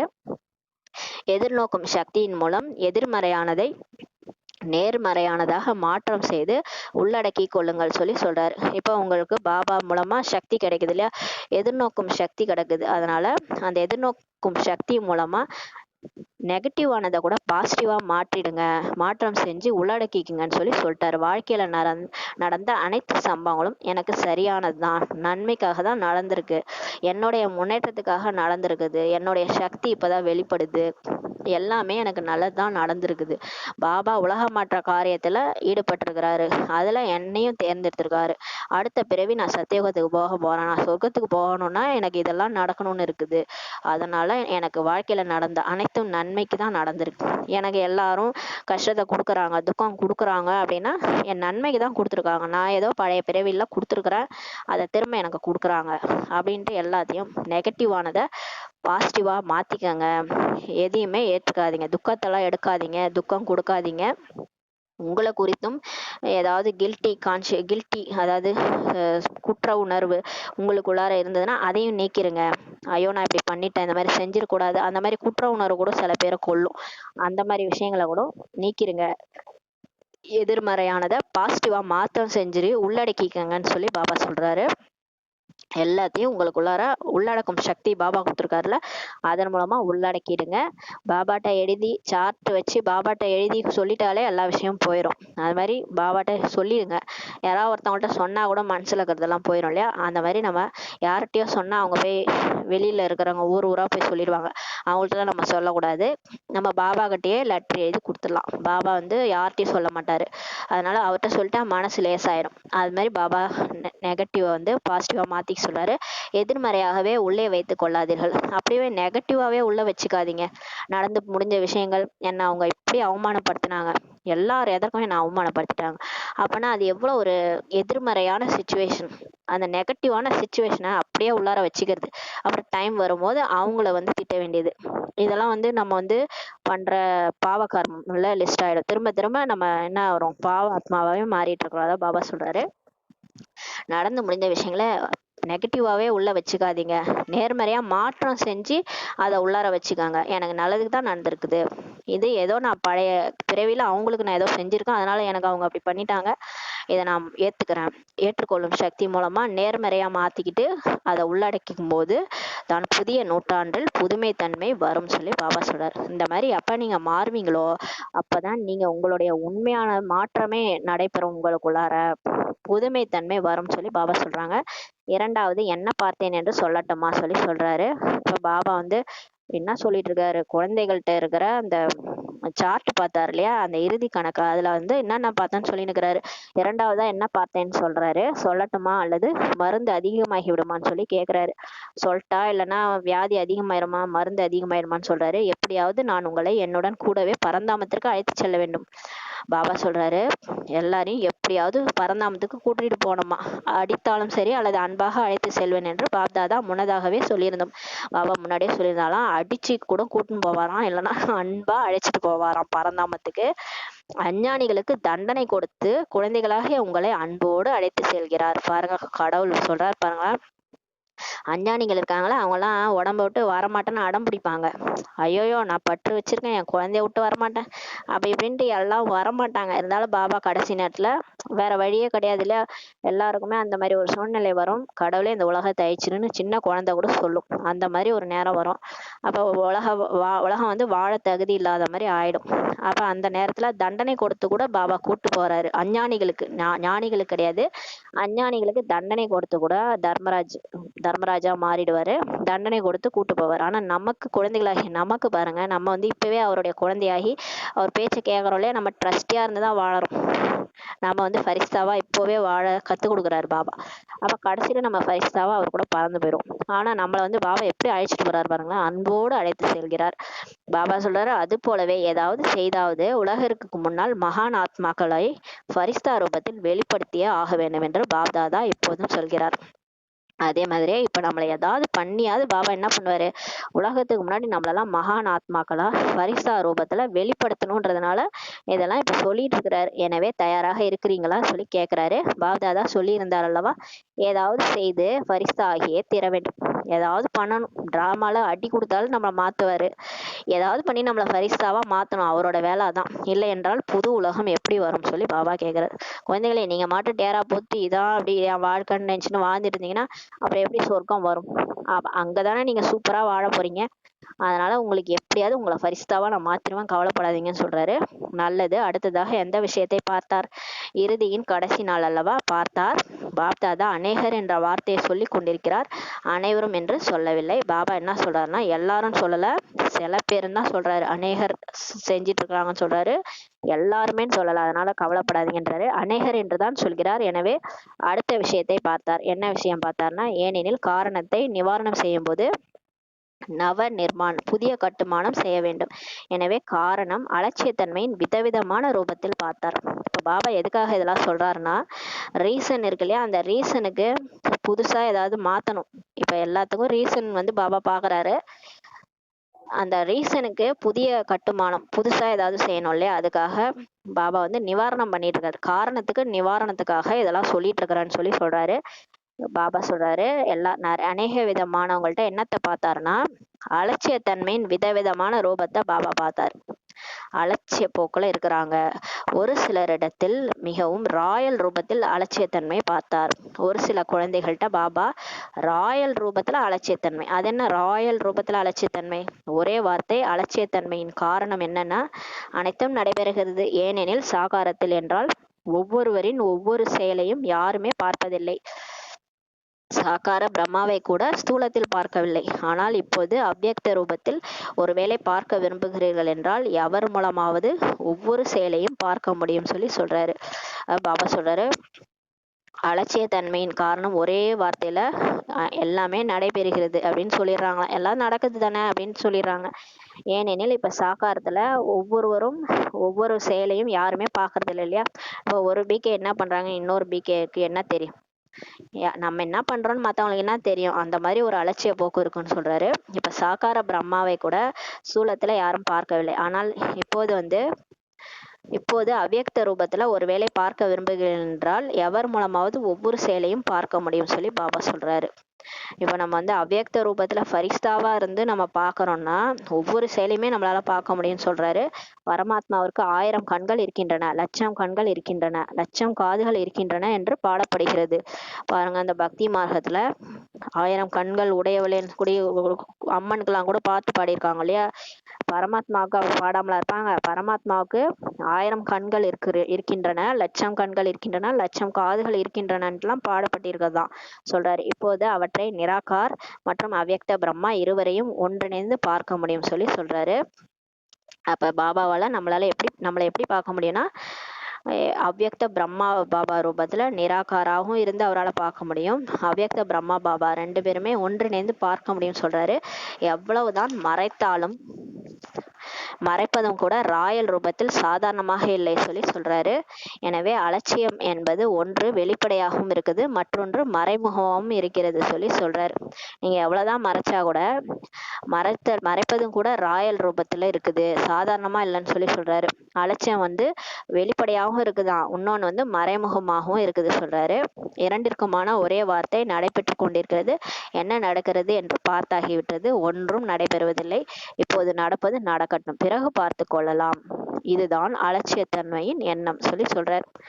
அதாவது என்ன நடக்குதுன்னு பாக்குறோம், ஒன்னும் நடக்கல இல்லையா? இப்போ நடக்கிறது நடக்கட்டும், அப்புறமா பாத்துக்கலாம்னு சொல்லிட்டு இருக்கிறாங்களாம். சில பேர் அலட்சியமா இருக்கிறாங்க. அதாவது யோகா பண்ணாம, அமிர்த வேலை பண்ணாம, முரளி படிக்காம ஒரு அலட்சியமா இருப்பாங்களே, அந்த மாதிரி இருக்காங்க சொல்றாரு. பாப்தாதா நினைத்தால் அனைத்தையும் சொல்ல முடியும், ஆனால் கொஞ்சம் மரியாதை வைக்க வேண்டும் என்று நீங்கள் சொல்கிறீர்கள் அல்லவா? எனவே பாப்தாதா மரியாதை வைக்கிறார், ஆனால் இந்த அலட்சியம் முயற்சியை வேகப்படுத்தாது சொல்றாரு. பாபா எல்லாத்தையும் சொல்லுவாராம், ஆனா கொஞ்சம் மரியாதைக்காக பாபா சொல்லலையாம். ஆனா இந்த அலட்சியம் உங்க முயற்சியை வேகப்படுத்தாது. அலட்சியமா இருந்தீங்கன்னா தீவிர முயற்சி இருக்காது சொல்றாரு. பாஸ்வித் ஆனரா உங்களை ஆக்க விடாது. எப்படி தனக்குள் யோசிக்கிறீர்கள் அல்லவா, அனைத்தும் நடந்து கொண்டிருக்கிறது, அதனால் ரிசல்ட்டிலும் நடந்து போய்விடும், அதாவது பறந்து விடும் நினைக்கிறீங்க இல்லையா? எனவே இந்த 2 விஷயத்தை பார்த்தார். மாற்றத்தில் ஏதாவது ஒரு ரூபத்தில் ஒவ்வொரு இடமும் தனிப்பட்ட ரூபத்தில் அலட்சியத்தன்மை இருந்து விடுகிறது சொல்றார். இப்ப மாறிட்டு இருக்கிற டைம்ல ஏதாவது ஒரு ரூபத்துல சோம்பேறித்தனம், இந்த அலட்சியத்தன்மை அலட்சிய போக்கு எல்லார்ட்டையுமே இருக்குதுன்னு சொல்லிட்டாரு பாபா. எனவே பாப்தாதா அந்த நேரத்தில் புன்னுருவல் செய்கிறார். குழந்தைகள் சொல்கிறார்கள், பார்க்கலாம் என்னதான் நடக்கிறது என்று. எனவே இன்று பாப்தாதா ஏன் சொல்லி கொண்டிருக்கிறார்? ஏனெனில் விரும்பினாலும் விரும்பாவிட்டாலும் வலுக்கட்டாயமாக நீங்கள் ஆகியே தீர வேண்டும், மேலும் உங்களை ஆக்க வேண்டியிருக்கிறது பாபா சொல்றாரு. பாருங்களேன், பாபா என்ன சொல்றாரு? குழந்தைகள் சொல்றாங்க, பார்க்கலாம் என்னதான் நடக்குதுன்ட்டு குழந்தைகள் சொல்றாங்களாம். டிராமால என்னதான் இருக்குது பார்க்கலான்ட்டு. ஆனா பாபா இன்னைக்கு ஏன் இதெல்லாம் சொல்லிட்டு இருக்கிறாருன்னா, நீங்க விரும்பினாலும் விரும்பாவிட்டாலும் கண்டிப்பா நீங்க ஃபரிஸ்தா ஆகியே தீரணும். ஏன்னா நீங்க ஆனாதான் முழு உலகத்துக்குமே ஜீவன் முக்தி கிடைக்கும். அதனால உங்களை டிராமா படி வலுக்கட்டாயமா நீங்க ஆகணும்னு சொல்லிட்டாரு. மேலும் உங்களை ஆக்க வேண்டி இருக்கிறது சொல்றாரு. இன்று கொஞ்சம் கடினமாக தான் சொல்ல வேண்டியிருக்குது. பாபா இன்னைக்கு ரொம்ப கடினமா தான் நம்மளை திட்டுறாரு, கடினமா சொல்ல வேண்டியிருக்குன்னு சொல்றாரு. ஏனெனில் நீங்கள் திட்டங்களை உருவாக்குகிறீர்கள், இதை செய்யலாம், இதை செய்வோம், ஆனால் காரணத்திற்கான நிவாரணம் கொடுக்கவில்லை என்றால் அது தற்காலிகமாகிவிடும் சொல்றாரு. நிறைய திட்டம் தீட்டுறீங்க, செய்யலாம், இதை செய்யலாம், இதை செய்வோன்ட்டுலாம் திட்டம் தீட்டுறீங்க. ஆனால் அந்த காரணத்திற்கான நிவாரணம் கொடுக்கலன்னா அது தற்காலிகமாக தான் நீங்கள் சொல்கிறீங்க. அப்புறம் அதன் பிறகு ஏதாவது விஷயம் வந்தது என்றால் விஷயமே அப்படிதான் என்று சொல்லிவிடுவீர்கள் சொல்லி சொல்கிறாரு. காரணமே அப்படிதான் இருந்தது, என்னுடைய கணக்கு வழக்கே அப்படிதான், ஆகையால் ஆக வேண்டியிருக்கிறது, ஏற்றுக்கொள்கிறீர்கள் அல்லவா சொல்லி பாபா சொல்கிறாரு. அதனால் நம்ம சொல்லிடுறோம் இல்லையா, ரீசன் சொல்கிறதுக்கு ரெடியாக இருக்கிறோம். இன்றைக்கி ஏன் வந்து கிளாஸ்க்கு வரலன்னா உடனே சொல்கிறோம், எங்கள் வீட்டில் இந்த பிரச்சனை, எனக்கு கணக்கு வழக்கே அப்படிதான் இருக்குது, எங்கள் கணவன் திட்டினாரு, அந்த மாதிரி ஏதாவது ஒரு ரீசன் சொல்கிறோம். சேவை செய்கிறதுக்கும் ஏதாவது ஒரு ரீசன் சொல்கிறோம் இல்லையா, அது பாபா சொல்கிறாரு. அது எல்லாமே நீங்கள் வந்து அப்படிதான்ட்டு சொல்லிடுறீங்க, காரணமே அப்படிதான் இருந்ததுன்னு சொல்லிடுறீங்க சொல்கிறாரு. அதனால தான் இப்போ பாபா இதெல்லாம் கடினமாக சொல்லிட்டு இருக்காரு. ஆகையால் ஆக வேண்டியிருக்கிறது சொல்லி சொல்கிறாரு. ஏற்றுக்கொள்கிறீர்கள் அல்லவா, டீச்சர்ஸ் ஏற்றுக்கொள்கிறீர்களா, அயல் நாட்டினர் ஏற்றுக்கொள்கின்றீர்களா, பாப் தாதா சொல்கிறார் ஆகியே தீர வேண்டும், அதாவது ஃபரிஸ்தா ஆகியே தீர வேண்டும் சொல்கிறாரு. பிறகு புதிய நூற்றாண்டில் ஆகிவிட்டோம் என்று சொல்வீர்கள். இப்போ வந்து நீங்கள் ஆகியே தீரணும், அதுக்கப்புறம் அடுத்த வருஷம் கண்டிப்பாக எல்லாருமே ஆகிட்டோன்னு சொல்லுவீங்கன்னு சொல்கிறாரு. அப்படிதான் அல்லவா, குறைந்ததிலும் குறைந்த நேரத்தை எடுத்துக்கொள்ள வேண்டும். ஆனால் பாப் தாதா 1 வருடம் கொடுத்திருக்கிறார், பிறகு எளிதாகிவிடும். பாபா 3 மாதம் கேட்டிருக்காரு, ஆனால் பாபா 1 வருஷம் நமக்கு கெடு கொடுத்துருக்காரு ஃபரிஸ்தா ஆகிறதுக்கு, எல்லாத்திலிருந்து விடுபட சொல்லியிருக்காரு. பிறகு எளிதாயிடும்னு சொல்லி சொல்றாரு. பாபா நினைவில் ஓய்வாக அமருங்கள். ஆறாமின் பொருள் ஆறாம். ஆறாம்னா வா ராம்னு அர்த்தம், வாங்க, ராமரை வந்து கூப்பிடுற மாதிரி அர்த்தம். அதாவது பாபாவை நினைவு செய்த பிறகு செய்ய வேண்டும் சொல்லி சொல்றாரு. டன்லப் ஒருவித சொகுசு மெத்தை போன்ற ஓய்வு அல்ல. ஆறாம்னா அப்படியே ரெஸ்ட் எடுக்கிறது, போய் மெத்தையில தூங்குறது கிடையாது, பாபா நினைவுல இருந்து சேவை செய்யறதுன்னு சொல்லி சொல்றாரு. பாப் தாதாவிற்கு உங்களிடம் அதிக அன்பு இருக்கிறதா, அல்லது உங்களுக்கு அவரிடம் அதிகப்படியான அன்பு இருக்கிறதா சொல்லி பாபா கேட்கிறாரு. யாருக்கு அதிகமாக இருக்கிறது, பாபாவிற்கா அல்லது உங்களுக்கான்னு சொல்லி பாபா கேட்கிறாரு. குழந்தைகளாகிய நீங்கள் அனைவரும் அன்பிற்கான பிரதிபலனாக அவ்யக்த பிரம்மா பாபாவை போன்று அவசியம் ஆவீர்கள் என்று உங்கள் அனைவர் மீதும் பாப் தாதாவுக்கு மிகுந்த நம்பிக்கை இருக்கிறது சொல்லி பாபா சொல்றாரு. இப்போ நம்மளுடைய அன்புடைய பிரதிபலனாக நம்ம என்னவாகணும், அவ்யக்த பிரம்மா பாபா போல அவசியம் ஆகணும். அது வந்து அதன் மீது பாபாவுக்கு நம்பிக்கை இருக்குதுன்னு சொல்றாரு. ஆவீர்கள் அல்லவா, பாப் தாதாவும் விட போவதில்லை, பாப் தாதாவும் நம்மளை விட மாட்டாரு. அன்பு இருக்கிறது அல்லவா, யாரிடம் அன்பு இருக்கிறதோ அவர்களை தனியாக விடுவதில்லை. எனவே பிரம்மா பாபாவிற்கு உங்களிடத்தில் மிகுதியான அன்பு இருக்கிறது. எப்பொழுது என்னுடைய குழந்தைகள் வருவார்கள் என்று காத்து கொண்டிருக்கிறாராம் பிரம்மா பாபா, காத்துட்டு இருக்கிறாராம் நமக்காக. எப்போ என் குழந்தைகள்லாம் வருவாங்க, சொர்க்கத்துக்கு போலான்னு சொல்லி காத்துட்டு இருக்கிறாராம். எனவே சமமாக ஆகிவிடுவீர்கள் அல்லவா, அப்போ பாப் சமான் ஆயிடுவீங்கல்ல, பிரம்மா பாபா சமான் ஆயிடுவீங்கல்ல. அவரை மாதிரி அவர் எப்படி கிருஷ்ணர் மாதிரி ஆயிட்டாரு, தெய்வீக குணங்களை தாரணை பண்ணி ஃபரிஸ்தாவா மாறி போனாரோ அந்த மாதிரி நீங்களும் மாறிடுவீங்க இல்லையா சொல்லி கேட்கிறாரு. பிரம்மா பாபா ஒரு ஆன்மீக உரையாடலை சொல்கிறார். 18 ஜனவரி வரப்போகிறது அல்லவா, எனவே பிரம்மா பாபா சிவபாபாவிடம் சொல்கிறார், நீங்கள் குழந்தைகளின் ஒரு தேதியை நிர்ணயம் செய்யுங்கள்னு சொல்லி சிவபாபாட்ட சொல்றாரு. எவ்வளவு நாள் நானும் காத்து கொண்டிருக்கிறது, ஒரு தேதியை கூறியுங்கள் சொல்லி சிவபாபாட்ட கேட்கிறாரு பிரம்மா பாபா. அதற்கு சிவபாபா என்ன சொல்வார், புன்முறுவல் செய்கிறார். சிவபாபா புன்முறுவல் செய்கிறாரு. பாப் தாதா திரும்பவும் சொல்கிறார், குழந்தைகள் தான் தேதியை நிர்ணயம் செய்ய வேண்டும். சிவபாபா சொல்றாரு பாருங்க, நான் தேதியை நிர்ணயம் செய்ய முடியாது, குழந்தைகள் தான் தேதியை நிர்ணயம் செய்யணும். இவங்க மாறினா தானே உலகம் மாறும். பாப் தாதா செய்ய மாட்டார், பாப் தாதா தேதியை நிர்ணயம் செய்ய மாட்டாரு. அதனால் பிரம்மா பாபா மிகுந்த நினைவு செய்கிறார். எனவே தேதியை நிர்ணயம் செய்வீர்களா சொல்லி கேட்கிறாரு சிவபாபா. நம்மள புது வருடத்தில் சமமாவதற்கான உறுதியான எண்ணங்களை கொண்டு வாருங்கள் சொல்லி சொல்றாரு. நம் ஃபரிஸ்தா ஆக வேண்டும் என்ற லட்சியம் வையுங்கள். இப்போது பழைய விஷயங்களை முடித்து விடுங்கள், தனது அனாதி மற்றும் ஆதி சம்ஸ்காரங்களை எமர்ஜி செய்யுங்கள் சொல்லி சொல்றாரு. இப்ப இந்த பழைய சின்ன சின்ன விஷயங்கள், கலியுக விஷயங்கள்லாம் முடிச்சிருங்க, தன்னுடைய ஆதி சம்ஸ்காரங்களை எமர்ஜ் பண்ணுங்க. அந்த ஆழ் மனசுல இருக்கிற நம்ம தேவதையா 5000 வருஷத்துக்கு முன்னாடி சொர்க்கத்துல நடிச்சோம் இல்லையா, அந்த நடிப்பு அதெல்லாம் எமர்ஜ் பண்ணுங்க. பரந்தாமத்துல இருந்த நினைவெல்லாம் கொண்டு வாங்கன்னு சொல்லி சொல்றாரு. நினைவில் வையுங்கள், நடந்தாலும் சுற்றினாலும் நான் பாபாவிற்கு சமமான ஃபரிஸ்தா. எனக்கு பழைய சம்ஸ்காரங்கள், பழைய விஷயங்களில் எந்த விதமான தொடர்பும் இல்லை. புரிந்ததா சொல்லி சொல்றாரு. இந்த மாற்றத்திற்கான எண்ணத்திற்கு தண்ணீரை ஊற்றுங்கள் சொல்லி பாபா சொல்றாரு. இப்பவே இப்போ இந்த எண்ணத்தை உருவாக்குங்க விதை மாதிரி, அதுக்கு தண்ணி ஊற்றிக்கிட்டே இருங்கன்னு சொல்றாரு. எப்படி விதைக்கு தண்ணீரும் வேண்டும், சூரிய ஒளியும் வேண்டும், அப்போதுதான் பழம் கொடுக்கும் இல்லையா?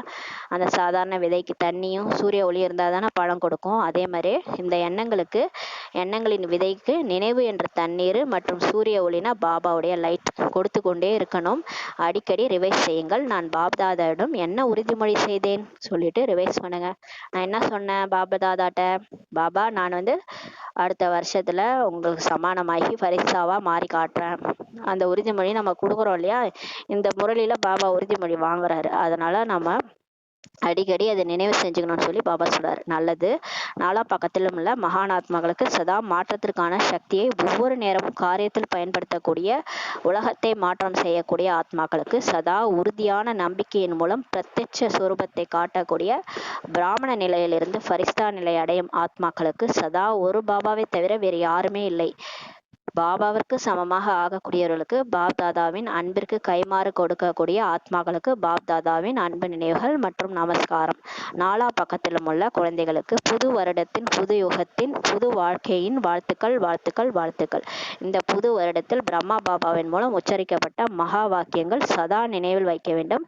நிராகாரி நிர் அகங்காரத்துடன் கூடவே புதியதை உருவாக்கக்கூடிய சதா பணிவாக மற்றும் புது யுகத்தின் காரியத்தில் சமநிலை வைத்து பறந்து கொண்டே இருக்க வேண்டும். இந்த வருடத்தில் விசேஷமாக சுய மாற்றத்தின் விசேஷத்தன்மையை முன்னால் வைத்து பறக்கவும் மற்றவர்களையும் பறக்க வைத்து கொண்டே இருக்க வேண்டும் சொல்லி பாபா சொல்றாரு. நீங்க மாதிரி மற்றவங்களையும் மாத்துங்க, நீங்களும் பறங்க, மற்றவங்களையும் பறக்க வைங்கன்னு சொல்லி சொல்றாரு. சதா பிரம்மா பாபாவை ஒவ்வொரு அடியிலும் பின்பற்றி கொண்டே இருக்கணும். அடி மேல அடி பாபாவை பின்பற்றுங்க. அவரு பிரச்சனையை ஃபேஸ் பண்ணி தான் போனாரு. அவரும் உங்களை மாதிரி தானே இல்லற வாழ்க்கையில இருந்தவர், உங்களை மாதிரி தான் குழந்தை குட்டி மனைவியோட வாழ்ந்தவர் தான். அவர் எப்படி ஃபரிசா ஆகி போனார்? அவர் என்ன பண்ணார்? அவரோட புக்கை வாங்கி படிங்க. அவர் எப்படி ஒவ்வொரு அடியிலும் ஃபேஸ் பண்ணி போனார், எப்படி எல்லா விஷயங்களும் பழைய விஷயங்கள்லாம் அழிச்சார், எப்படி பாபாவை யோகா பண்ணார், எல்லாத்தையும் அவர் மாதிரியே பின்பற்றிட்டே போங்க. ஃபாலோ ஃபாதர், அவரை பின்பற்றுங்க. ஃபரிசாவாயிரலாம், பிரம்மா பாபா சமான் ஆயிரலாம்னு சொல்லி சொல்றாரு. அதனால் வாழ்த்துக்கள் வாழ்த்துக்கள், கோடான கோடி வாழ்த்துக்கள் சொல்லி பாபா சொல்லி முடிக்கிறாங்க. நல்லது. வரதானம். சுயத்தின் சக்கரத்தை தெரிந்து கொண்டு ஞானம் நிறைந்த ஆத்மா ஆகக்கூடிய பிரபுவிற்கு பிரியமானவர் ஆகுகன்ற வரதானம் கொடுக்குறாரு. நம்மளுடைய சுயத்தினுடைய சக்கரம் என்னன்ட்டு அதை நம்ம சத்தியகம், திரேதாயகம், துவாபரகம், கலியுகத்துல நம்ம சுழன்று வந்தோம் இல்லையா? நம்ம ஆத்மா கடந்து வந்த பாதை, அந்த சக்கரத்தை தெரிஞ்சுக்கிட்டு ஞானம் நிறைந்த ஆத்மாவாக ஆகக்கூடிய பிரபுவுக்கு பிரியமானவரா ஆகுங்கன்ற வரதானம் கொடுக்குறாரு. பிரபுனா பாபா, சிவ பாபா, அவருக்கு பிரியமானவரா ஆகுங்கன்ற வரதானம் கொடுக்குறாங்க. ஆத்மாவிற்கு இந்த சிஷி சக்கரத்தில் என்னென்ன நடிப்பு இருக்கிறது அதை தெரிந்து கொள்வது, அதாவது சுயதர்ஷன சக்கரதாரி ஆகிறது. இதுதான் சுயத்தின் சக்கரம் சொல்லி சொல்றாரு. முழுமையான சக்கரத்தின் ஞானத்தை புத்தியில் சரியான முறையில் தாரணை செய்வதுதான் சுயதர்ஷன சக்கரத்தை சுற்றுவது சொல்லி சொல்றாரு. முழுமையா அந்த சக்கரத்தோடைய ஞானம், அதாவது நம்ம சத்தியுகம், திரேதாயுகம், துவாபரகம், கலியுகம் கடந்து வந்தோம் இல்லையா? அந்த ஆத்மா அந்த வேற வேற நடிப்பு நடிச்சு வந்தது. அதை புத்தியில சரியான முறையில நீங்க தாரணை செஞ்சாதான் சுயதர்சன சக்கரத்தை சுற்றுவதுன்னு சொல்லி சொல்றாரு. சுயத்தின் சக்கரத்தை தெரிந்து கொள்வது என்றால் ஞானம் நிறைந்த ஆத்மா ஆகதாகும் சொல்லி சொல்றாரு. அப்படிப்பட்ட ஞானம் நிறைந்த ஆத்மா தான் பிரபுவுக்கு பிரியமானவராக இருப்பது சொல்லி சொல்றாரு. அவர்களுக்கு முன்பு மாயா நிலைத்திருக்கவே முடியாது. யார் சுயதர்சன சக்கரம் சுத்திக்கிட்டே இருக்கிறாங்களோ அவங்களுக்கு மாயாவுடைய கழுத்து அறுபட்டுரும். மாயான்றது அவங்க கிட்டக்கே வர முடியாது. சுயதர்சன சக்கரம், அதனாலதான் கிருஷ்ணர் கையில சுயதர்சன சக்கரம் காட்டியிருப்பாங்க. அதுல உங்களுக்கு அந்த அசுரர்கள் கழுத்து அறுப்பாரு. எத்தனை அசுரர்கள் வந்தாலும், ஜராசந்தன், சிசுபாலன், அந்த மாதிரி நிறைய அசுரர்கள் பேசுவாங்க. அவர் அவரை திட்டுவாங்க. அந்த டைம்ல அவர் அந்த சுயதர்சன சக்கரத்தை வச்சுதான் கழுத்து அறுப்பார். அதாவது அதோடைய அர்த்தம் என்னன்னு பாத்தீங்கன்னா, நம்ம அசுர குணங்களை என்ன பண்றோம்? கழுத்தை அறுக்கிறோம். அந்த சுயதர்சன சக்கரத்தை சுத்தி அசுர குணங்களை அழிக்கிறோம். அததான் சாஸ்திரத்துல அந்த மாதிரி காமிச்சிட்டாங்க. வெவ்வேறு அரக்கனா காமிச்சு அரக்க ரூபத்துல காமிச்சிருக்கிறாங்க. அந்த அசுர குணங்கள் தான் அரக்க ரூபத்துல காமிச்சிருக்கிறாங்க. அதை அவர் ஒரு சக்கரத்தை வச்சு அழிச்ச மாதிரி காமிச்சிருக்காங்க. ஆனா உண்மையிலே நம்ம ஆத்மா கடந்து வந்த பாதையை நினைச்சு என்ன பண்றோம்? இங்க இருக்கிற விஷயத்துல இருந்து நம்ம வெளியே வந்துடும். அப்ப நம்மளுடைய அசுர குணங்களே நம்ம அழிச்சிடறோம். யார் ஒருத்தவங்க அவங்களுடைய அசுர குணங்களை அழிக்கிறாங்களோ அவங்க முன்னாடி யார் வந்தாலும் அவங்களுடைய அசுர குணங்களும் அழிக்கப்பட்டுரும். அவங்க சுயராஜ்ய அதிகாரியா இருந்தது எல்லாரையுமே என்ன பண்ணுவாங்க, ஆளுவாங்க. அவங்க தான் உலகத்தையே ஆளுவாங்க. அத பாபா சொல்றாரு. யார் பிரபுக்கு பிரியமானவராக இருக்கிறாங்களோ அவங்களுக்கு முன்னாடி மாயா நிலைத்திருக்க முடியாது சொல்லி பாபா சொல்றாரு. இந்த சுயதர்சன சக்கரம் தான் எதிர்காலத்தில் சக்கரவர்த்தி ராஜாவாக நம்மை ஆக்குகின்றது சொல்லி பாபா சொல்றாரு. யார் ஒருவர் இந்த சுயதர்சன சக்கரத்தை சுத்திக்கிட்டே இருக்கிறாங்களோ அவங்க எதிர்காலத்துல சக்கரவர்த்தி ராஜாவா ஆயிடுவாங்கன்னு சொல்லி பாபா சொல்றாங்க. ஸ்லோகன்: ஒவ்வொரு குழந்தையும் பாபாவிற்கு சமமாக பிரத்யட்சமாகிவிட்டால் பிரஜைகள் விரைவாக உருவாகி விடுவார்கள் சொல்லி பாபா சொல்றாரு. இப்ப பாபா செலக்ட் பண்ணி ஞானம் கொடுத்துருக்கிறாரு இல்லையா, எல்லா குழந்தையுமே பாபா சமான் ஆயிட்டாங்கன்னா அவங்களுடைய பிரஜைகளும் வந்துருவாங்க. பாபா சமான் ஆகி பிரத்யட்சம் ஆயிட்டாங்கன்னா அந்த 108 லட்சுமி நாராயணம் உருவாயிடுவாங்க. அவங்க உருவாயிட்டா அவங்களுடைய பிரஜைகள் ஆட்டோமேட்டிக்கா எங்கெங்க இருக்கிறாங்களோ அவங்கள தேடி வந்துருவாங்கன்னு சொல்லி சொல்றாரு. பிரஜைகளும் விரைவாக உருவாயிடுவாங்கன்னு சொல்லி பாபா சொல்றாங்க. ஆனா அவங்க எப்ப பாப் சமான் ஆகுறாங்களோ அப்பதான் பிரஜைகள் வருவாங்க, விரைவாக உருவாகிடுவார்கள் சொல்லி பாபா சொல்றாங்க. ஓம் சாந்தி. நன்றி பாபா, நன்றி ராமா, நன்றி பரிவாரம். ஓம் சாந்தி.